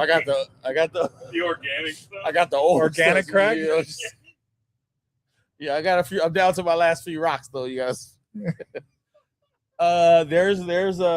There's a it's called, I forgot what it's called, truffle, but they have Yep. it's like truffle hot sauce. Okay. That's the secret. Put that, Really? yeah, truffle hot Truffle sauce. hot sauce? I love Yes, that. I love that. too. Wow. So you just not So you put it on the chicken and then fry it? yes, like put it in as you Wow. yeah. It gives it a perfect like. It's not hot. It's not like it, but it gives it like an extra texture. I like Before I found that, I would put like a little cayenne in it, but just that. Yeah. chicken. It's like having when you KFC, you want the original or the spicy, man. You get the spicy, Gotta get the spice. but it's not spicy. But it's just got a little something in You it. want a So little spice though. yeah. I like spice. I like a little something in my. I like in a my little. chicken. I actually like a little more than a little spice. I like to sweat when I eat. Have you ever tried place called Curry Up Now? Yeah, I don't do hot. You don't do. It's Oh, not you won't good. like. Okay, forget It's it. not Then. You won't good. like this then. Hot, Yeah. yeah, nah. Hot is it won't be good. It's like somebody was hitting that thing. He got that contact high. She's out. She's out. She's done. Yeah, She's having a good time out here with got us. that contact high. Just listening. All right, last words on the. Just give me some quick thoughts on the Niners this year. To be honest, I haven't paid much attention just because of then LeBron. you don't have to. But I will say this: like I think people will be reminded how Brock Purdy, man. I think this is gonna be Brock Purdy's year. Big Brock Purdy. It's amazing year, that people that watch him rate him higher than people that don't watch him for some reason. Do you think people came to their conclusion early on and they just don't want to back off of it? I think it's the same thing. Like with Steph, it's like I've already made my prejudgment. It's gonna take a lot to get me off it, right? But I do think like Purdy, low expectations, like not the weight of the world on the shoulders. I think he's a good quarterback. If you have a good quarterback in Kyle Shanahan, you should be all right. Now I don't think they're gonna win the Super Bowl or anything, but I think we'll learn a lot about Brock Purdy. But I would feel pretty good about that. Yeah. Okay. I forgot this will be the last one. Russell Westbrook. What have you thought? Like his career and like it was interesting for me, Marcus, because I look at him a little the way I look at James Harden. Not necessarily my type of player, but really good players, guys that are Hall of Fame players and guys that did a lot of really good things on the basketball court. I mean, of course, they're completely different, but it just maybe I didn't like James Harden as much because he played in Morey's system and it was just an ISO based offense and guys standing around watching one guy do his thing, and that's the way Morey wanted it. I get it. And maybe Russ wasn't my cup of tea because of the way he played offensively. He wasn't all that efficient, and he got a little reckless at times, maybe a little more than a little reckless at times. But Harden was a great point guard, a great passer, and a great. He worked the rules to his benefit. But Russ was just a dynamo. He was like a force of nature out on the court. The way he played offense, the way he played defense, and again. Just because it's not my cup of tea doesn't mean it's not a great player. I think Russ is a great player, belongs in the Hall of Fame, will be in the Hall of Fame. What are your thoughts on him as a player and his career? I think I'm just very happy for Russell Westbrook because like he found a better narrative about his game, and I think him accepting a bench role and like kind of thriving in it. Nobody ever thought Russ would be that way. Yeah. I think Russ is like underappreciated because his game was so built on athleticism and he lasted 18 years doing that. So I also think he'll be one of the people that we'll be talking about later who like we don't know how good he was because of Steph. Yeah. Right? He'd be like, I don't know before the same way people will be like Clay. And be like, man, what did Clay do? And you're looking at his accolades. I think Russ will be one of those guys. I'm with you. Russ wasn't my cup, like as a type of player. Yeah. But man, that dude staying power, like his relentlessness, and I gained a lot of respect for Russ as he grew in his career and stayed. But to be not be able to shoot, to be known to be like emotionally volatile and still last like 18 years in the league, like that dude, that dude is special. And athletes, man. When this athleticism, like that thing can go and it's over. Man, Russ was like, yeah, nah, it's not going. He probably still could play, if not for the, like pennies they have for old players, right? That's out there. But really to me, that's impressive. And I'm glad people like will think the same about Harden eventually, right? As long as he's still not blowing playoff games, but eventually we'll get to remember like he's one of the most skilled players we've ever seen, and he just came around with Steph. Yeah, like what are you supposed to do? Like that's part of like Steph's legacy. But Russell Westbrook was insane. Like he did it his way, probably to his own detriment, but in the end, it ended up being the reason like he's so beloved. Like he didn't change, and I respect that from him. I think you should rock one of his outfits next time you come over. Iron Yeah. Maiden. You think he knows an Iron Maiden song? No, Not a chance. I don't. Not a chance. He looked in the T-shirt though. He got a couple. I think I got an honor the gift shirt. I think I got a Westbrook T-shirt. Yeah. Yeah. Honor the gift is his little one of his clothing line. Oh, it is. Yeah, it's a full shirt though, no holes or nothing. I'm not coming out with like rips in my thing. No, come on. No Hulk Hogan. Nah, WWE. nah, I'm good. I'll be waiting for the Trent Williams line. I'll rock some Trent Williams gear. Trent Williams line. How about the construction vest? You know what I'm saying? Didn't you wear a construction vest one time? That's hilarious. Russ made clothes for people with six packs. Oh, hilarious. All right, man. We're gonna wrap this thing up. Thank you so much Absolutely. for coming out. I've been here so long, my phone died. That's and- crazy. And look, that honestly, you're one of the best. I'm telling you, I got the 510 You're online, baby. one of the best. You're the best of the 510. You're one of the best. You hear that, Kawakami? You hear that, Kawakami? Hear that, TK? TK like I'm TK like I'm 415. Yeah. I ain't even got nobody to go at. Who are you battling in the 510? No. Who are you battling? I got Oh, we don't even know who he's Joseph battling. Dykes. What? Check me out. Come see me. Come see me. I don't even know who lives. I'm the only one on the side. That's my crazy. God! Now you are, you're incredible. You're super talented. You're, like I said, you didn't really grow up in the Nelly era, but you encapsulated everything about Nelly. I appreciate it. I watched it. That's for sure. I know you watched it, but you got it. You and Jack. I mean, that was a really, really cool story, and that's why. I mean, that's why you should read Marcus. Marcus does some really cool stuff, and it's not just basketball. He'll cover football.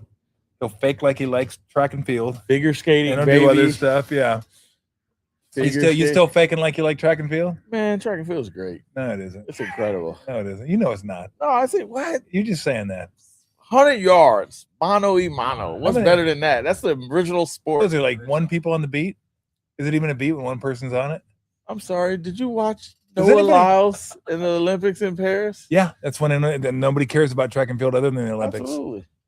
But when it comes, So every 4 years, you're I'm the just guy. saying, nobody's out there watching ice hockey every 4 years. I mean, what is it? Field hockey every Excuse 4 me? years. No, field hockey. No, but Exactly. Not ice It's hockey. like 100 Olympic sports. But I didn't watch field hockey during the Olympics. That's my point. Like, so track and field is so good. Every 4 years, you tune it in.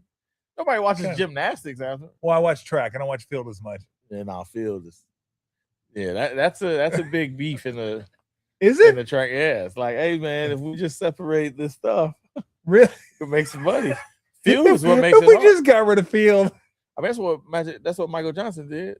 Just make it sprint, right? The Yeah. Grand Slam of track. It didn't work though, but the whole. I mean, I love it. I mean, that's. I mean, look, Olympic sports are great during the Olympics. When it's not the Olympics, nobody cares. Nobody cares think- about ice skating. I don't know, man. I grew up watching Ronaldo Nehemiah on the Worldwide of Sports racing people. A good race is a good Yeah, there race was, at like, any point. Yeah, your TV got They three, just don't skate. They just don't run. They your, just your TV got 3 channels. Of course you watched it. exactly. I'm just saying, Of course you watched if you it. put fast people and they race each other, the reason Olympics is great is because everybody is racing then. Outside of that, they don't run. My point Yeah, exactly. But if they ran, we don't get to see the best versus the best. Yes, that don't mean track ain't great. That just means they scared. Oh God. Enhanced games though, check it out. What games? You heard of enhanced games? No, it's They have an Olympics for people who juice. Juice, Yeah, yes. PEDs allowed. Yeah. Yeah. Yeah, they were supposed to break all these records, didn't break. Didn't them. do it? Yeah. Didn't do it. You know what? If they had the old crack, it would have. And on that note, thanks, Marcus. Absolutely. Thanks for having me. You're the See ya. And remember this, Tommy T. Cash and tickets is what it's all about.